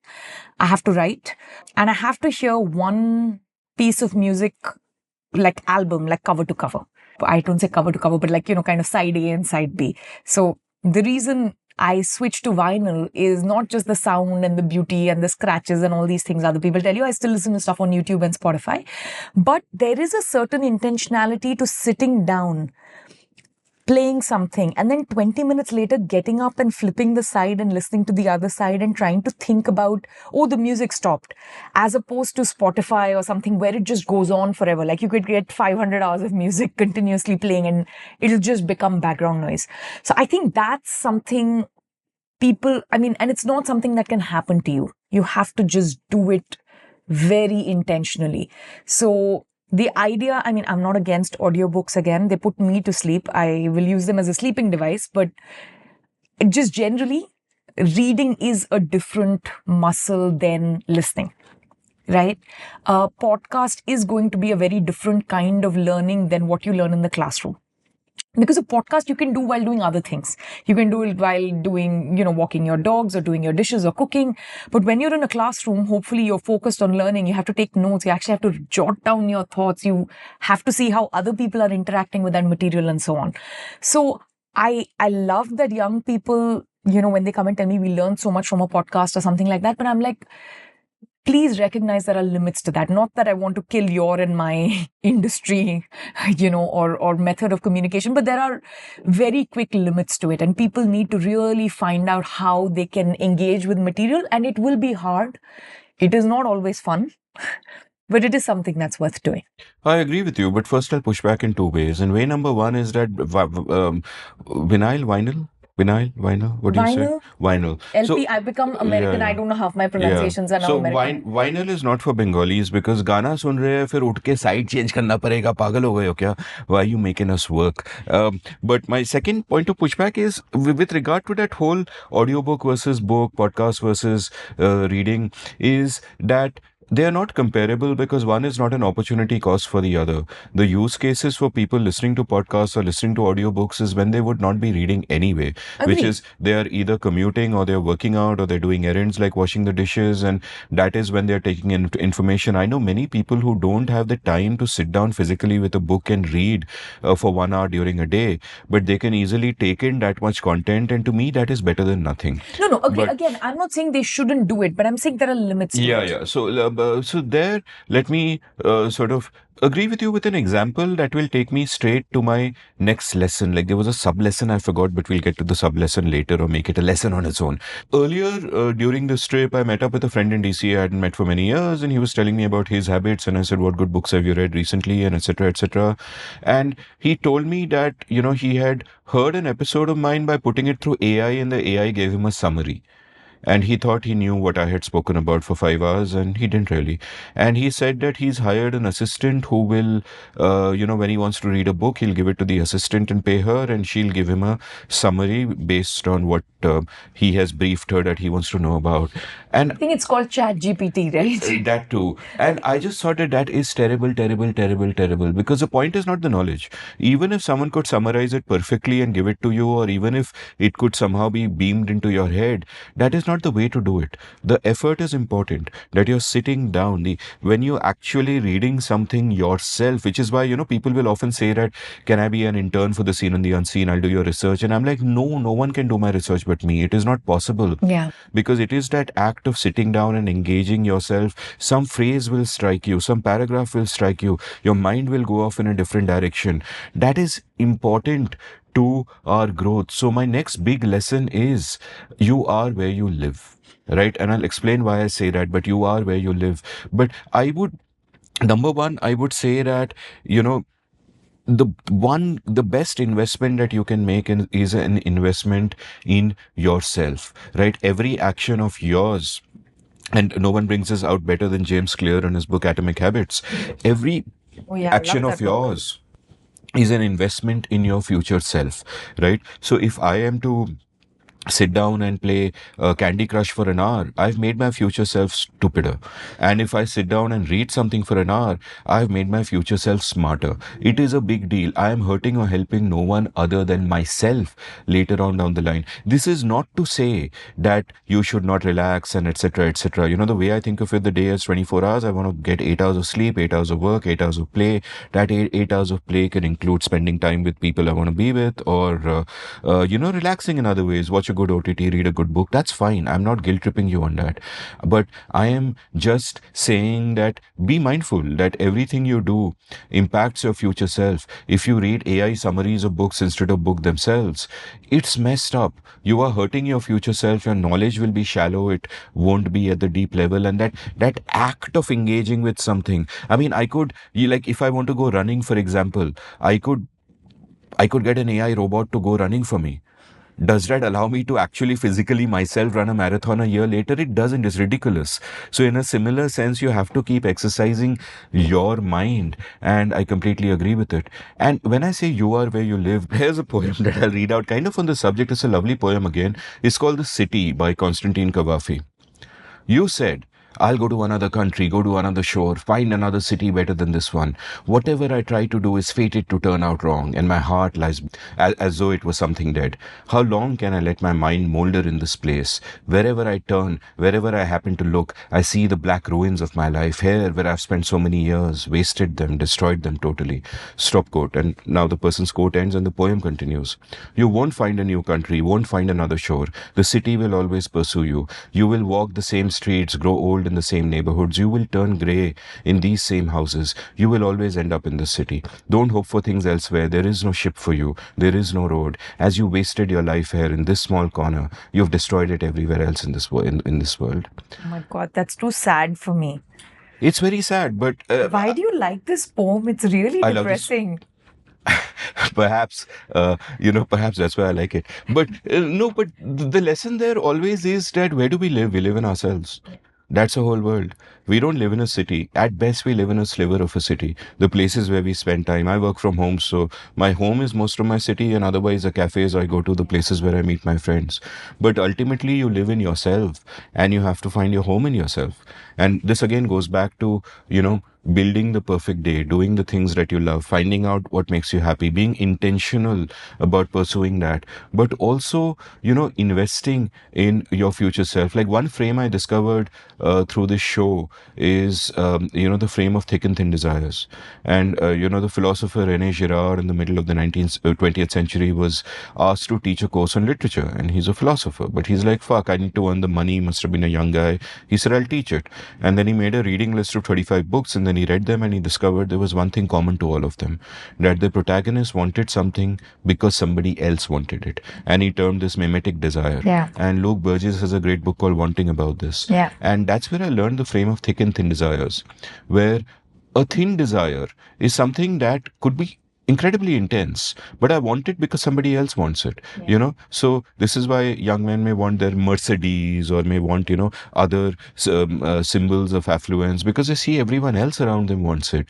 This is why young people might say, oh, I should get married and have kids, because that is just what is done, but they don't question it. They think they want it, but is it mimetic or is it true? And a thick desire is something that is much more fundamental to yourself. You may not even know it. It may not be as intense as the thin desires, but it's there somewhere. And I think as you grow older, you kind of figure out what your thick desires are and you work on those. Like just in the context of being a writer, you could have the thin desire of wanting to write great books and win the Booker Prize and be validated. And that's a thin desire. Or you could have the thick desire of just wanting to write, the love of writing, the love of putting sentence after sentence, the love of being able to tell a story. That's a thick desire. And I think all of us need to zero in on those thick desires and focus on them. The thin desires don't matter. They actually only make you unhappy even if you achieve them. But it's the thick desires, figuring out what you're happy doing. And, it again goes back to the question of how you spend your days is how you spend your life. That, figure out what you want and invest in that and do that well. Yes. So, okay, a couple of things to unpack here. I think my version of that is that there's a difference between knowing something and knowing of something. And too often, most people don't know the difference. So the signaling value in knowing of something is very high. It almost rewards you the same as knowing something, which is why there is some poor soul sitting somewhere paying AI or paying an assistant to read books for them, or, paying someone else to listen to music for them, or getting summaries of books and music to talk about it, and, so on.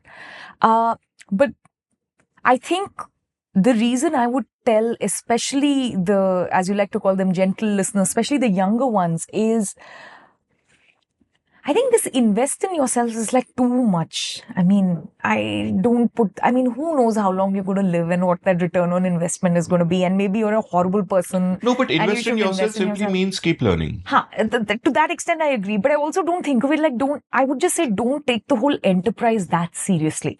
I think that's where all this problem starts coming in, right? It's only when we very seriously say, oh my God, I need to read this to invest in myself. And when I invest in myself, there'll be a return on investment. That's when people start conflating knowing stuff and knowing of stuff. And then they're like, oh, I can know of stuff and get the same return as knowing stuff. Okay, let me just know of stuff and, carry on.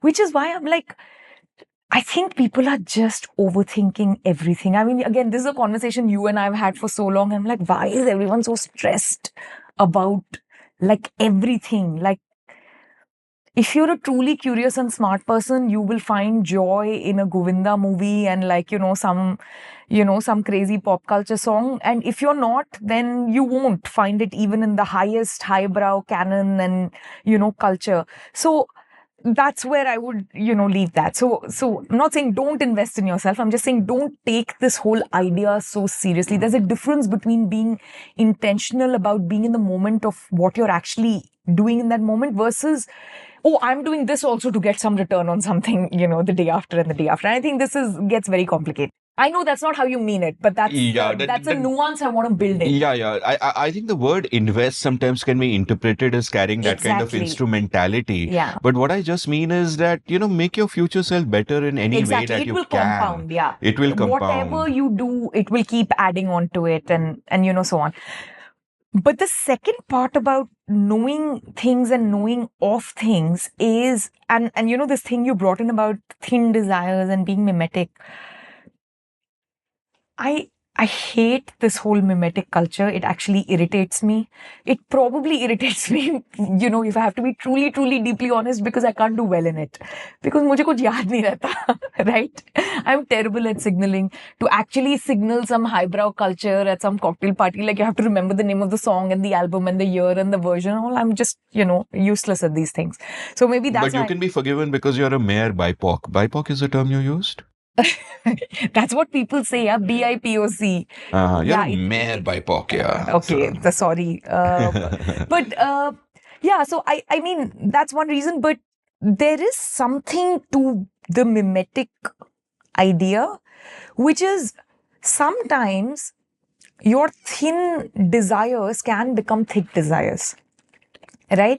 You start reading because people around you read and the impressive people read and you want to be an impressive person and, you know, so on. And then you start reading and you genuinely change. Right? And then you become someone who reads for the sake of reading. And I think to that extent, I sometimes feel like I dismiss the mimetic culture a little too soon. Right? I started listening to a bunch of things and reading a bunch of things because people I trusted and are really smart used to read it. And, you know, I generally trust their taste and judgment. And then over a period of time, I guess I liked it even more than, you know, they liked a particular piece of artwork or music or book. So I think there's something to that. I will only caveat it with, if you're in a very thin desire mimetic culture, please surround yourself with extremely high caliber people, because the only thing worse than, the thin desire is like mimicking other people who are also having thin desires. At the very least, you should mimic people who have thick desires.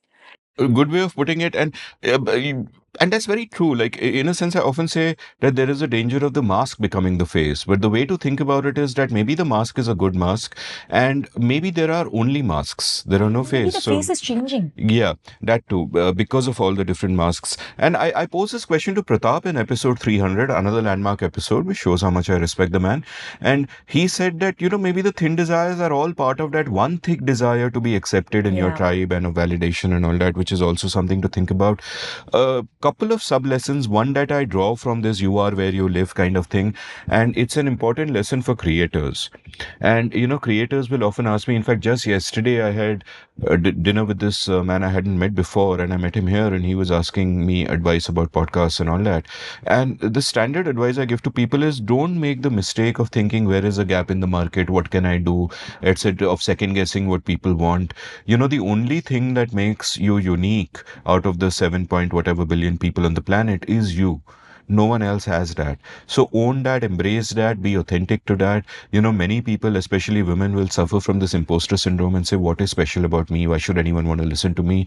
That's a terrible way of thinking. Everyone is unique, and everyone is on a journey which is similar to other journeys, whether it's an intellectual journey or a journey through life. You are at some point in the journey.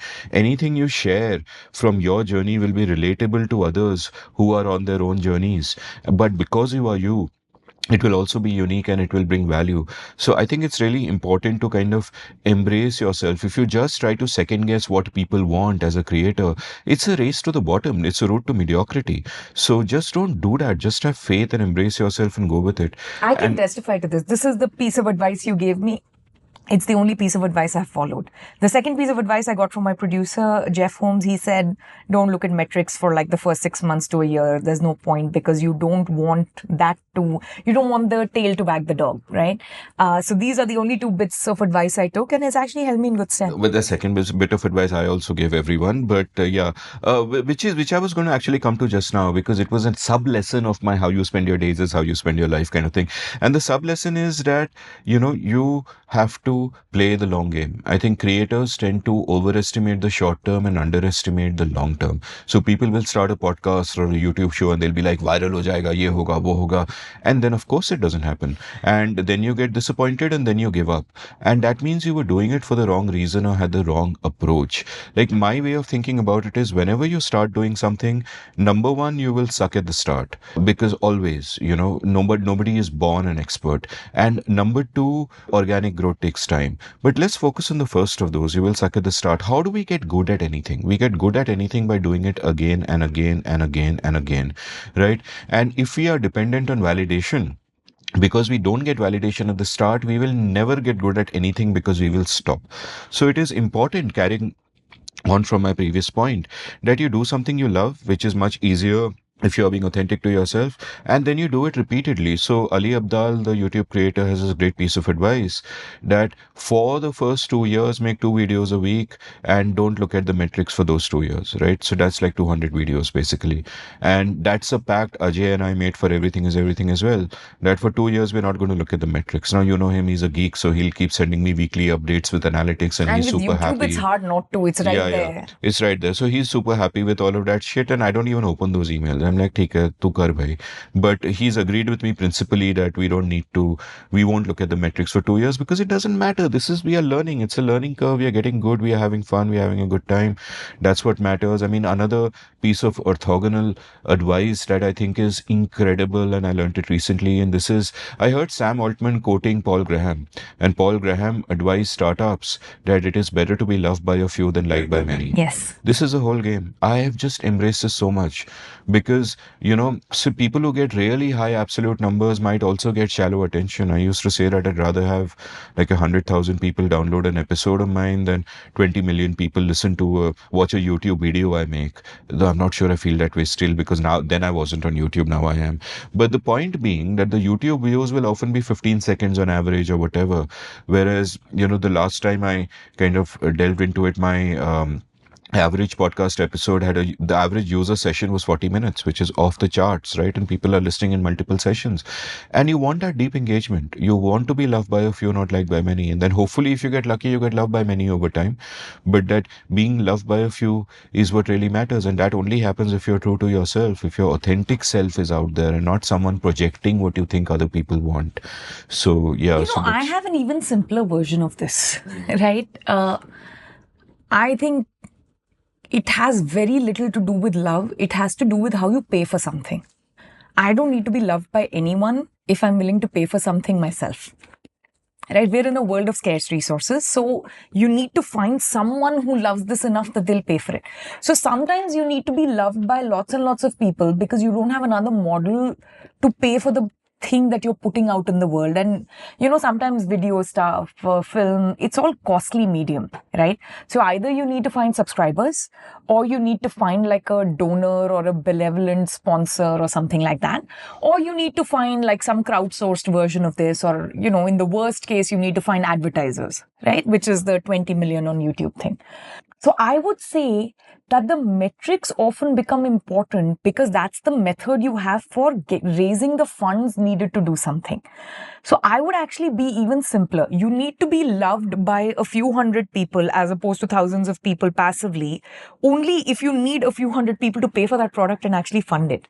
Right? A podcast takes so little money these days to produce and put out there. Most people can just do it solo. And according to me, if you don't have a large team and, in our case, we put out a transcript, which is fairly expensive. In your podcast? Yeah, for my podcast. So if those sorts of things are not part of the game, then you can just do it yourself and you can just put it out there, and you need one person to love that podcast, and that's you. No, I fundamentally disagree with one part of what you said, which is that you are going to raise more money and get more money if you have the lovers and not the likers, right? Because what I think is like, for a moment, let's take out the model that you go and raise funds from somewhere, that you go to a funder and then you need to show them metrics and etc. etc.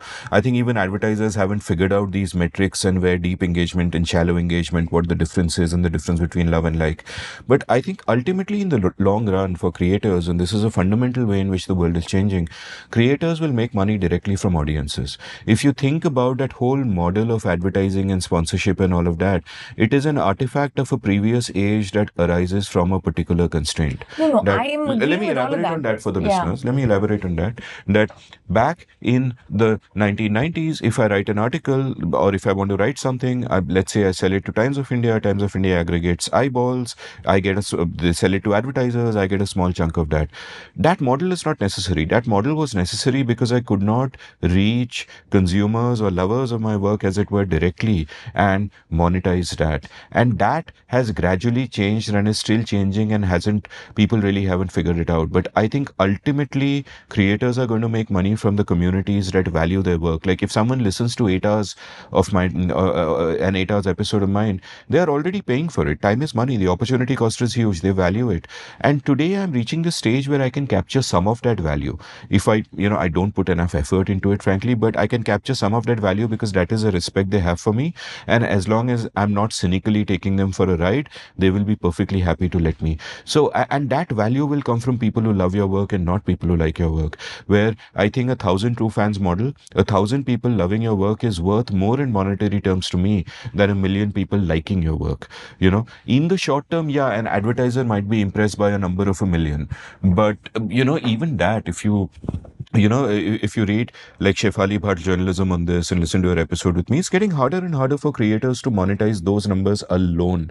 So ultimately, the value you get will come from the value you create, and you're creating that value directly for people, and you'll figure out ways to capture some of it. So, this is the further breakdown into whether you should do this as a donor-driven model or a sponsored model or subscription model, crowdsourced model, so on. I'm not even getting into it that deep. I'm saying the basis for something from my perspective is whether something is worth doing or not is, can you figure out how to pay for the resources for it? That's the simple part of it. So if you're spending your own time, knock yourself out, do whatever you need. The thing is, you're not entitled to the universe's resources. The moment you say I'm entitled to a big set of, resources, teams, a particular kind of distribution channel, so many inches in a newspaper, then you better do something that actually serves a wide enough range of people, just right from the, the legal team of that particular newspaper to the editor, to the advertisers, which in a lot of cases is government of India, by the way, and, so on and so forth. But that should not prevent you from just going out there and doing something. To go out there and do something, according to me, you need only one thing figured out. You need to know what you want to put out there, and you need to figure out how to pay for it. That's it. And if you are not able to please a lot of people, that's fine, as long as you can pay for it. And if you need to please a lot of people and they figure out a way to pay for it, then great. And I'm not saying none of this actually means that you need to figure out a way to make lots of money from it. वो तो अपनी अपनी किस्मत है. Some of us are never going to make money out of anything. Hint, hint. But I think it's more about, don't feel that you're entitled to other people's time and social resources that are valuable. Yeah, and that sense do it for yourself. And that sense of entitlement which the young tend to have. I won't just say the young today, because I think young people everyone of all times, if the entitled people are just entitled, have this sense of entitlement, and that's also dangerous. And there are these attitudes that get fashionable. For example, Narayan Murthy got a lot of flack for talking about 70 hours a week, right? Now the thing is, if he is normatively saying that everyone has to work 70 hours a week in their jobs, that's bad, that's toxic, I agree with that. But the point is, if you're going to get good at something, if you love doing something, you will immerse yourself in it and put that 70 hours a week anyway voluntarily. I have done that, you have done that, everyone I know who is excellent at something has done that. And let me also say that if you're not going to put in 70 hours a week of your own volition on something, you will not get good at it. You will be mediocre. And then if you have this entitled attitude that people will pay me money because I am so inherently good, though I can't explain why, and I will do quiet quitting and not give all of myself to a job, which is also terribly such a toxic attitude. What is quiet quitting? So quiet quitting is a new term that has come up, where people will continue doing a job but will do the minimum required to stay afloat and will not put all the effort into it. Oh please, that's called coasting. Let's not use euphemisms for all this. But that's a fancy term they use for it. And I just feel that how you do the small things is how you do the big things. Even if I'm doing some routine work, I will still want to do it with the same passion and standard for excellence as I have for the work that I value. So, you actually debase your own character and debase yourself as a person, if you kind of do all of those things. So, yeah, but Yeah, just. I have no comment on that. On these things, people do what they do. Sometimes they Yeah. figure out it's a dumb thing to do and they You move learn on your and they learn. actually you learn your life lessons only by living. Yeah, So but yeah. So we'll end this episode right here. There's nothing to learn. Yeah, but I also don't like to, these are things I usually don't like to get into because then it becomes about their character and their judgment, and I No, don't even know what their circumstances are to comment on it. You know what I mean? These are all mimetic. People pick up these attitudes. So I'm just warning against it that don't pick up this attitude. That's true. That surround yourself with high quality yeah, people. you are entitled to nothing. Surround yourself with high quality people. Another little piece of advice that in my life I've started cutting toxic people away, and I think that there is a vicious circle and there is a virtuous cycle. And the vicious circle is that if you surround yourself with negative people who are doing the Twitter thing of shitting on others all the time, screenshot share kiya, shit kiya, this one is so bad, that one is so bad, it becomes a vicious circle. Everybody thinks like that and no one actually does anything. And there is a virtuous cycle where you surround yourself with positive people who are never shitting on others. If somebody else doesn't do something well, they say, okay, fine, I'll do it better. And that creates a virtuous cycle. Like Neil Simon has this great quote, there are, two kinds of people in the world, the doers and the watchers. And the watchers sit around watching the doers do. And you have to be a doer. You have to, don't whine about the world. Just get out there, do stuff, and surround yourself with those people is absolutely critical because otherwise you can just get trapped. Yeah, so, on this, I'll add a little, footnote to it, which is I'm a watcher in certain aspects of my life. Like, I'm also watching these dumb Insta reels and, all these things are parody and people making fun of other people and stuff. But I'm also doing some things which are important to me. So I think it's important to know that difference and have those boundaries, I would say. You can't be a doer in every aspect of your life, nor should one be, because time and energy are scarce. I would just say avoid being a watcher in every aspect of your life, right? Like don't be passive. And this again comes to that intentionality, passive learning. Just, engage a little bit. Or actually, the binary I would use is, I use the wrong one. I mean, the quote is correct, but the binary I prefer is at a recent party, a friend of ours, Bhargavi, with whom I've done an episode, she asked that, complete the sentence. There are two kinds of people in the world. And I said, there are two kinds of people in the world, the doers and the whiners. So there I would say that never whine. Never fucking whine. Just be a person of action. I would complete that sentence as there are two kinds of people in the world, those who believe there are two kinds of people and those who believe there don't, which is... you are not supposed to be the glib one. This is not glib, I have this huge discomfort in putting everything in a box and, making a final judgment on a person and a characteristic as if they will never change. Maybe this is again the comes from, being in the university business and always being hopeful that people can learn and they will fundamentally change. Exactly. Right? So people contain multitudes. All of us have doers within and whiners within and watchers within. And my point is prioritize a doer. That's all. I always agree, prioritize a doer. I whine plenty. I'm plenty grumpy. I'm plenty irritable. But also, every day in the morning, there are certain things that need to be done. There's literally a to-do list, right? And you try and get to as much of it as possible. So I just feel like figure out what are the things that are really worth investing and engaging in, and everything else just let it go because it'll all go anyway. Yeah, but while you've described yourself as grumpy, I have never in the 20 years or 15 years or whatever I've known you, heard you say a negative thing about another economist, another thinker, another podcaster, another creator. Never. You're always moving forward, and that's important. Just to say, you just made me sound a little bit saintly. Like, that's not where I am. I'm in fact quite the opposite. I am critical of other people. I am critical of some of the bad ideas out there. I'm critical of bad formats. I'm critical of just bad, lazy doing of stuff, right? So I think that's a little bit different. I am not critical of the person. I don't think that if you put out one bad episode, tum galati insaan ho, right? Or that you made a bad joke or you said something nasty on Twitter, now you're a nasty person. That I avoid because this might also have to do a little bit with myself because I am a little bit short fuse and grumpy and short tempered. So if you catch me in a bad moment, then you're also going to think I'm really, really nasty. Whereas I don't think I'm fundamentally a nasty person, right? So sometimes I can be impatient, I can be short, right? I can run late sometimes sometimes, though I do think it's horrible. I really don't like tardiness. So that's how I feel about it. I'm not quick to judge based on one little piece of output. Having said that, I do judge people often quite harshly. I am very, very, very deliberate about cutting out people who are nasty from my life. But that's exactly what I do, and that's the whole point. And You it's need not to about cut being them nasty out. to me. Yeah, just If there's nasty. general Yeah. nastiness, so what I do is I'm like, look, there's a lot I can learn from this person. I'll just read their books. I don't need to hang out with them. I don't need to have lunch with them. I don't need to expose myself to this guy. I'm from, again, within academia, there's some really nasty people. And these are like brilliant economists and brilliant thinkers. They've written these amazing books. They're amazing in the classroom, but you meet them in person, they're constantly putting other people down. They have this toxic seminar culture. They take pride in making people cry. So I think some of this comes from there, which is just you need to separate the idea from the person. And the idea is great. Just run with the idea. If the person's nasty, just cut them out, which is also what I do. I think going back to our conversation about Alice Munro and everything else, I mean, there's a big question, right? Do you listen to Wagner? Do you listen to Michael Jackson? Do you continue reading Alice Munro, or does it get colored? And I always say separate the idea or the art from the individual. You can be critical of a particular action of a particular individual and still really like the idea. And this is, I know I'm very old fashioned and against cancel culture and all of that stuff. So do I think there are some people who belong in jail? Yes.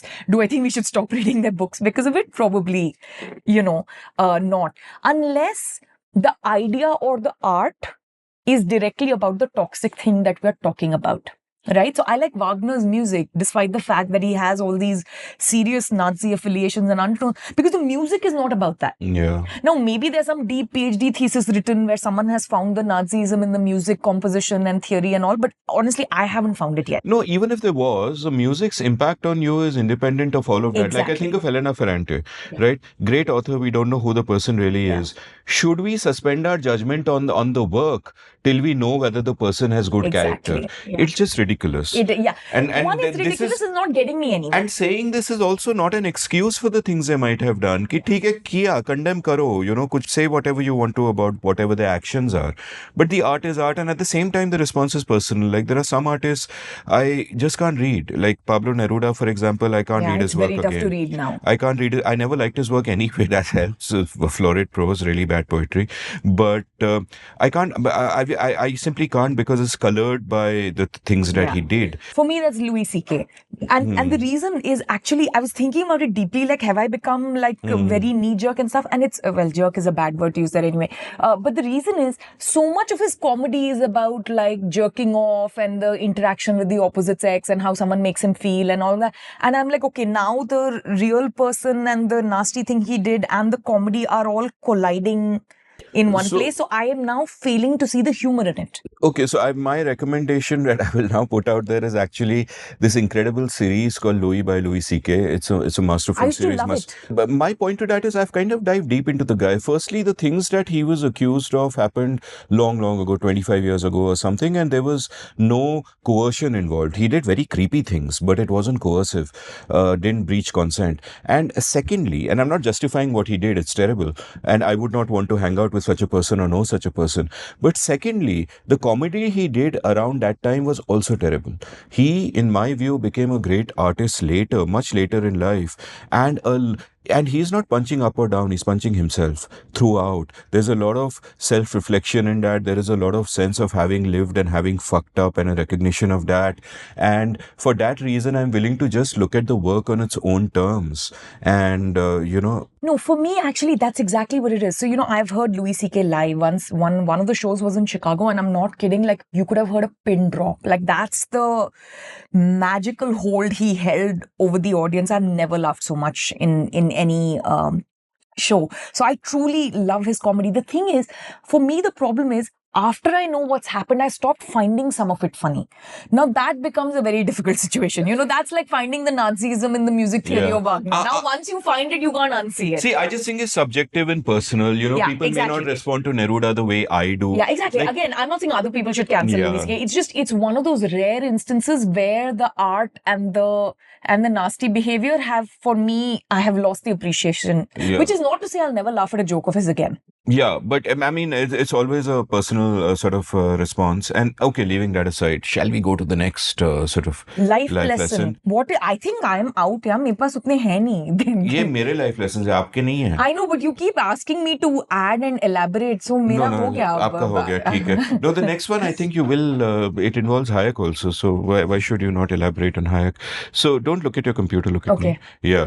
So my next life lesson is. One second, but gentle listener, the reason I'm looking at the computer is after Amit arrived and sat down at my table is when he sent me a list of maybe things we could think about. So I still don't know what we're talking about next, which is why I'm trying to find The the list. chronology is different. I actually wrote it on my laptop after I came and sent you that and modified it as after I sent it also. So anyway, so my final big life lesson is everything is everything. Oh, yeah. Right? And I'm not just kind of referring to my show or whatever. I'm just saying that. So first, can you just describe what that phrase means to you? Cool. So I'll tell you where we got the phrase from. There's a beautiful song by Bruce Springsteen called You're Missing, which was written after 9/11 about somebody dying there. And I won't go into the song or read it out because I'll tear up again and we don't want that.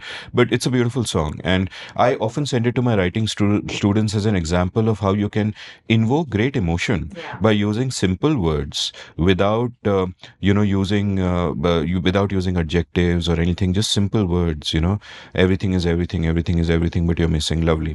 But the sense in which, like, and it has a much more personal meaning for Ajay. I've never asked him, but it's deeply personal. I've never asked him why. But the phrase also is awesome, and the reason we took it for our show is everything is everything. That you can look at the world through frameworks that you get from for one subject onto another subject, and somehow what has happened in the world of knowledge is we've tied ourselves into silos. An economist will know a particular thing and do a particular thing. A sociologist will know something else and talk about something else, and often they'll talk at cross purposes, and it's like there is nothing. And I think back to the early days of the great philosophers, and I think those days lasted till maybe 100 years ago, where you didn't have to be siloed or be a specialist in one thing. You could think about the world. The phrase Renaissance person, I think, is used to describe it. You could think about the world, you could have multiple interests. And for me, because I have what I would now say is a good fortune to not be trained in any of these academic fields and kind of get brainwashed into a particular kind of thinking, is that I am entirely self-taught in everything that I've learned. Either life taught me or I taught myself.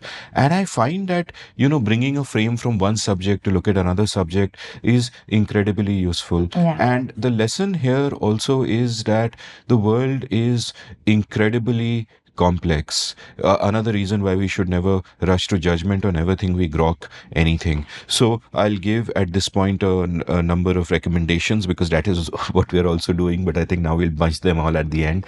But a bunch of recommendations. One book which shaped me a bit is Steven Pinker's book, The Blank Slate. It's really a great book of how our hardwiring plays into everything that we do. Pinker has a memorable phrase: nature gives us knobs, nurture turns them.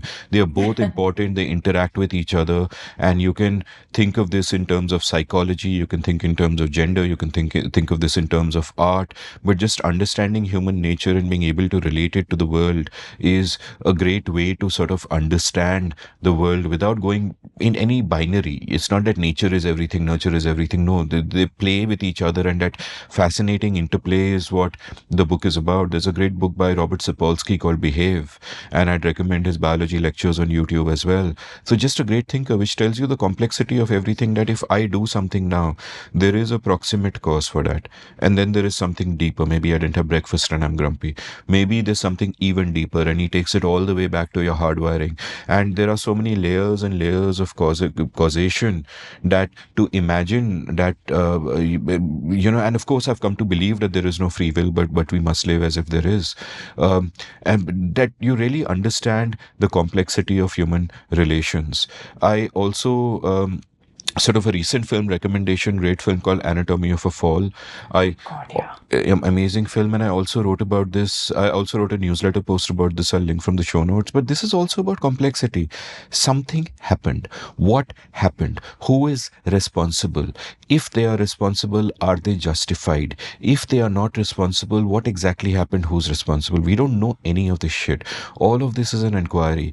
You sort of realize that human beings are so incredibly limited in the way that we see the world. Even cognitive empathy, to go back to that phrase, can be so difficult because our brains are so limited. And therefore, we need to kind of suspend judgment and just embrace humility. So, that is a great book. And then, my favorite essay of the 20th century is The Use of Knowledge in Society by Hayek. I have, there's an episode of Everything is Everything where Ajay and I spoke about 4 papers that changed the world. To me, that paper is one of Which them. were the other 3? I picked Basia's essay from which That which is seen and that which is not seen, from That which which my is show not get seen, its yeah. title. And Ajay picked a couple. I forget exactly which because we had a shortlist of 8 and we went 4. So I forget now exactly which ones he picked. I I'm so think, glad other people are forgetting things too. yeah, no. Forgetting is another lesson. You will forget everything, so live fully. And yeah, but Sorry, I sidetracked you. So, use of knowledge in society is one of your favorite yeah. things So because of, and how does that connect to everything is everything it for you? connects to everything is everything because it connects to the complexity of the world. Yeah. It connects to the complexity of the world, and I won't say much about it. Just watch my episode. I think I explained it And fairly read the well. paper, it's so readable. And read the paper. But watch the episode if you want to do that first, and then read the paper in detail. And so yeah, And if you really want to get into it, there's a lovely paper he wrote in 37 called Economics and Knowledge or Knowledge and Economics or something like that. And that's a slightly harder paper and makes a slightly different point. And then in 45 comes Use of Knowledge in Society, which is just somehow it's like, oh, suddenly you see the whole picture. You know how in the last scene of The Matrix, you start seeing Neo starts seeing the Matrix within the Matrix, like he sees everything in code. That's how I felt about Use of Knowledge in Society. But the whole volume is very good. I think it's a 1948 volume. It's called Individualism and Economic Order. We talked about this before. And that's a collection of papers, and these are all papers published in top journals. For the economists, young economists who are listening, Use of Knowledge in Society is 1945 American Economic Review, and you read that paper and you read the American Economic Review today and you're like, wow, everything is like completely different. The method is different. The complexity has been stripped away. It's so narrow. It's not. They still haven't got it. They still That's haven't what got it. really gets me, that you still haven't got it, and it's sort of mind-blowing to me. And when you said that, as we have discussed before, you are confusing real time and podcast time. Oh, yeah, we discussed it before when we recorded the first half of an episode. Yeah, which we are ditching now because we keep repeating ourselves. No, we are not ditching. We hardly repeated anything from this, so we won't ditch that. We'll complete the second half and release it at some point in time. But for now, this will. Gaurav, you may have to cut this bit. I'm just saying. Don't cut this bit. No. Let this sort of conversation remain. So yeah, so that is the world is, which doesn't mean, by the way, that you strip judgment entirely. You have to judge people by their behavior. When people do wrong things, those things are wrong. When people do good things, they must be praised for those good things. So I'm not saying that just be completely nihilistic and just not this thing, but appreciate complexity. Be intentional about other people. As an introvert, I would really identify with Sartre's quote, "Hell is other people," but heaven is also other people. It is the only thing there is, right? Depends on how well you draw the boundary. Yeah. And which people. Yeah. So, and this also reminds me of this beautiful story I first heard from Jeff Bezos in his podcast episode with Lex Fridman, who's an amazing podcaster, by the way. And he was quoting Jim Lovell, and Jim Lovell went to space and he looked down on Earth. And then he said that that's a moment when he realized that you don't go to heaven when you die, you go to heaven when you're born. Oh, that's lovely. I have a snarky space story. So I think I read this in Neil Armstrong's obituary, but I could be misremembering. As you see, I have no memory for these things. Apparently, after the walk on the moon, he came back and, he'd do all these interviews and people would ask him all sorts of things. And he didn't want to take the whole thing very seriously. So he would tell people a very unfunny joke about the time on the moon. And they wouldn't laugh. And he'd say, I guess you had to be there. Yeah. So I don't know why. I like that story because even after you've been the first person to walk on the moon, you don't take the entire enterprise so seriously. You can, you can get a chuckle out of it. And I think there's something charming about that. But on this everything is everything business, I want to bring it back to that thing about chasing your curiosity and doing the things that find you joy. Because finally, what's going to make the connections is your mind. right? And you can either be the kind of person who just can find, like, I have often been accused of finding economics in everything. Whatever I look at, I watch a movie and I'm like, Arey, that's the price controls and economics in it, right? So I'm able to do that. But that's just because I'm usually thinking about the economic way of thinking. I taught it for so many years. I would constantly look at examples in the real world and I would find it and I would talk about it. But I think you can do that across the board for everything. Right. Since you mentioned it, we were talking about Wodehouse earlier, right? We were talking about how it's a class critique in some sense on an entire class and generation of people who just, sort of were born into this extraordinary world and didn't do that much with it. Other than get drunk and set a house on fire or steal a cow creamer or whatever the various Wodehouse stories are.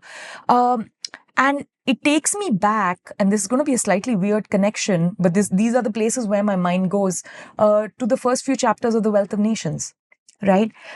If you think about what Adam Smith is saying, he's really saying the wealth of nations doesn't come from rich people. It doesn't come from extraordinary people. Who does it come from? It comes from the division of labor. Who is the first example he's talking about in that pin factory? Who is making the product or the size of the pie so big? The guy who's pulling the wire, the guy who's cutting the wire, the guy who's sweeping the floor so that the next person can do the round of things. It's not coming from the geniuses. It's not coming from the elites.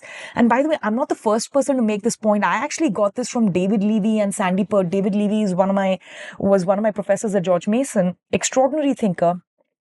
Has done a lot of work on what he calls analytical egalitarianism.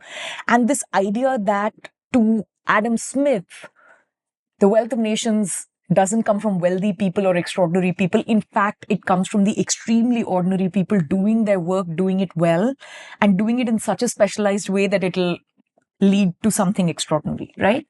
And when I read something like Wodehouse, that's actually usually where my mind goes, right? Or I read Gulliver's Travel and I'm like, oh, they're making fun of all these crazy people. Oh, that's what they are really talking about, right? It's this whole Whig and, contra Whig critique. So you can read like treatises about it. But if you've read the Whig literature, you've read Adam Smith, you've read Gulliver's Travel, and you've read P.G. Wodehouse, you will draw the parallels yourself. They're right there for you to see, right?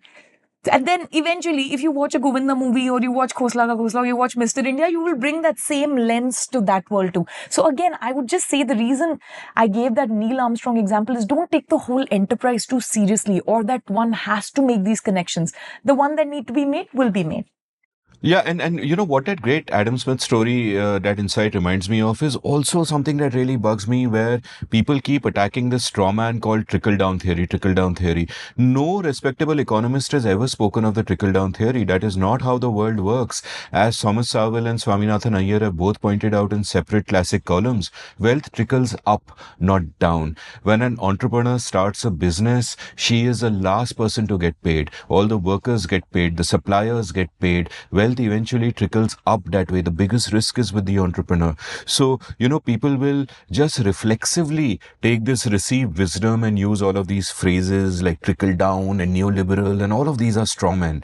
You owe it to yourself before you comment on the world to at least get some basic understanding of the way the world really works. And secondly, this habit of applying economic frames to everything is something that I'm always talking in terms of opportunity costs. Like age gives you the right to talk about opportunity cost, because the opportunity cost of time. I used to run this section, and I wrote most of it for the magazine I edited, Pragati, called Houseful Economics, where I would I remember. take Bollywood clips and give econ lessons from that.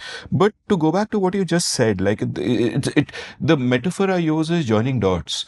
Like, you join dots to paint a picture of the world. The more dots you have, the better the picture you will paint. The more high definition, the more correct. If you just have 3 dots, you can join them in any way and get any kind of picture. If you have 1,000,000 dots, you have something super precise, right? And how do you gather dots? You gather dots by reading. You gather dots by listening to podcasts such as this. You gather dots by meeting people, by increasing the surface area of serendipity. A phrase I love, I discovered it and then did an episode of Everything is Everything in it. That go out there, increase the surface space of luck, of good things happening to you, meet people, read books. Reading books is you're increasing your surface area of serendipity, ideas coming across which you can take from one domain and use in another domain. Yeah, and so if we think about like reading books and connecting the dots, we were talking about how we are a little harsh on the Indian uncle. One of the great Indian uncles in literature is Mr. Bennett from Pride and Prejudice, right? Like you read about him. He's like proper Indian uncle with like daughters who are getting married and a wife who is like just so stressed about the daughters getting married and panicked and he's so funny. And like poor guy is like sometimes just this background wallflower side character, but has some great lines in the story. And it also makes you realize the Indian uncle has been around forever. Yeah. Right? So little less about judging them, and maybe the Indian uncle married the wrong auntie, or maybe there's some crazy circumstance, beti ki shadi, bachcho ka school fees, whatever it is. So that's, I think, the other reason why you start, judging them a little bit less. Everyone is complex, everything is fucked up, except this episode. If you enjoyed listening to the show, check out the show notes. There are pieces of me in there. Please consider signing up for my course, Life Lessons, at lifelessons.co.in. You should follow Shruti's podcast and Substack, linked in the show notes. You can follow her on Twitter at @Rajagopalan. You can follow me on Twitter at Amit Varma, AmitVarma. You can browse past episodes of The Seen and the Unseen at seenunseen.in and every podcast app of your choice. Thank you for listening. Did you enjoy this episode of The Seen and the Unseen? If so, would you like to support the production of the show? You can go over to seenunseen.in/support and contribute any amount you like to keep this podcast alive and kicking. Thank you.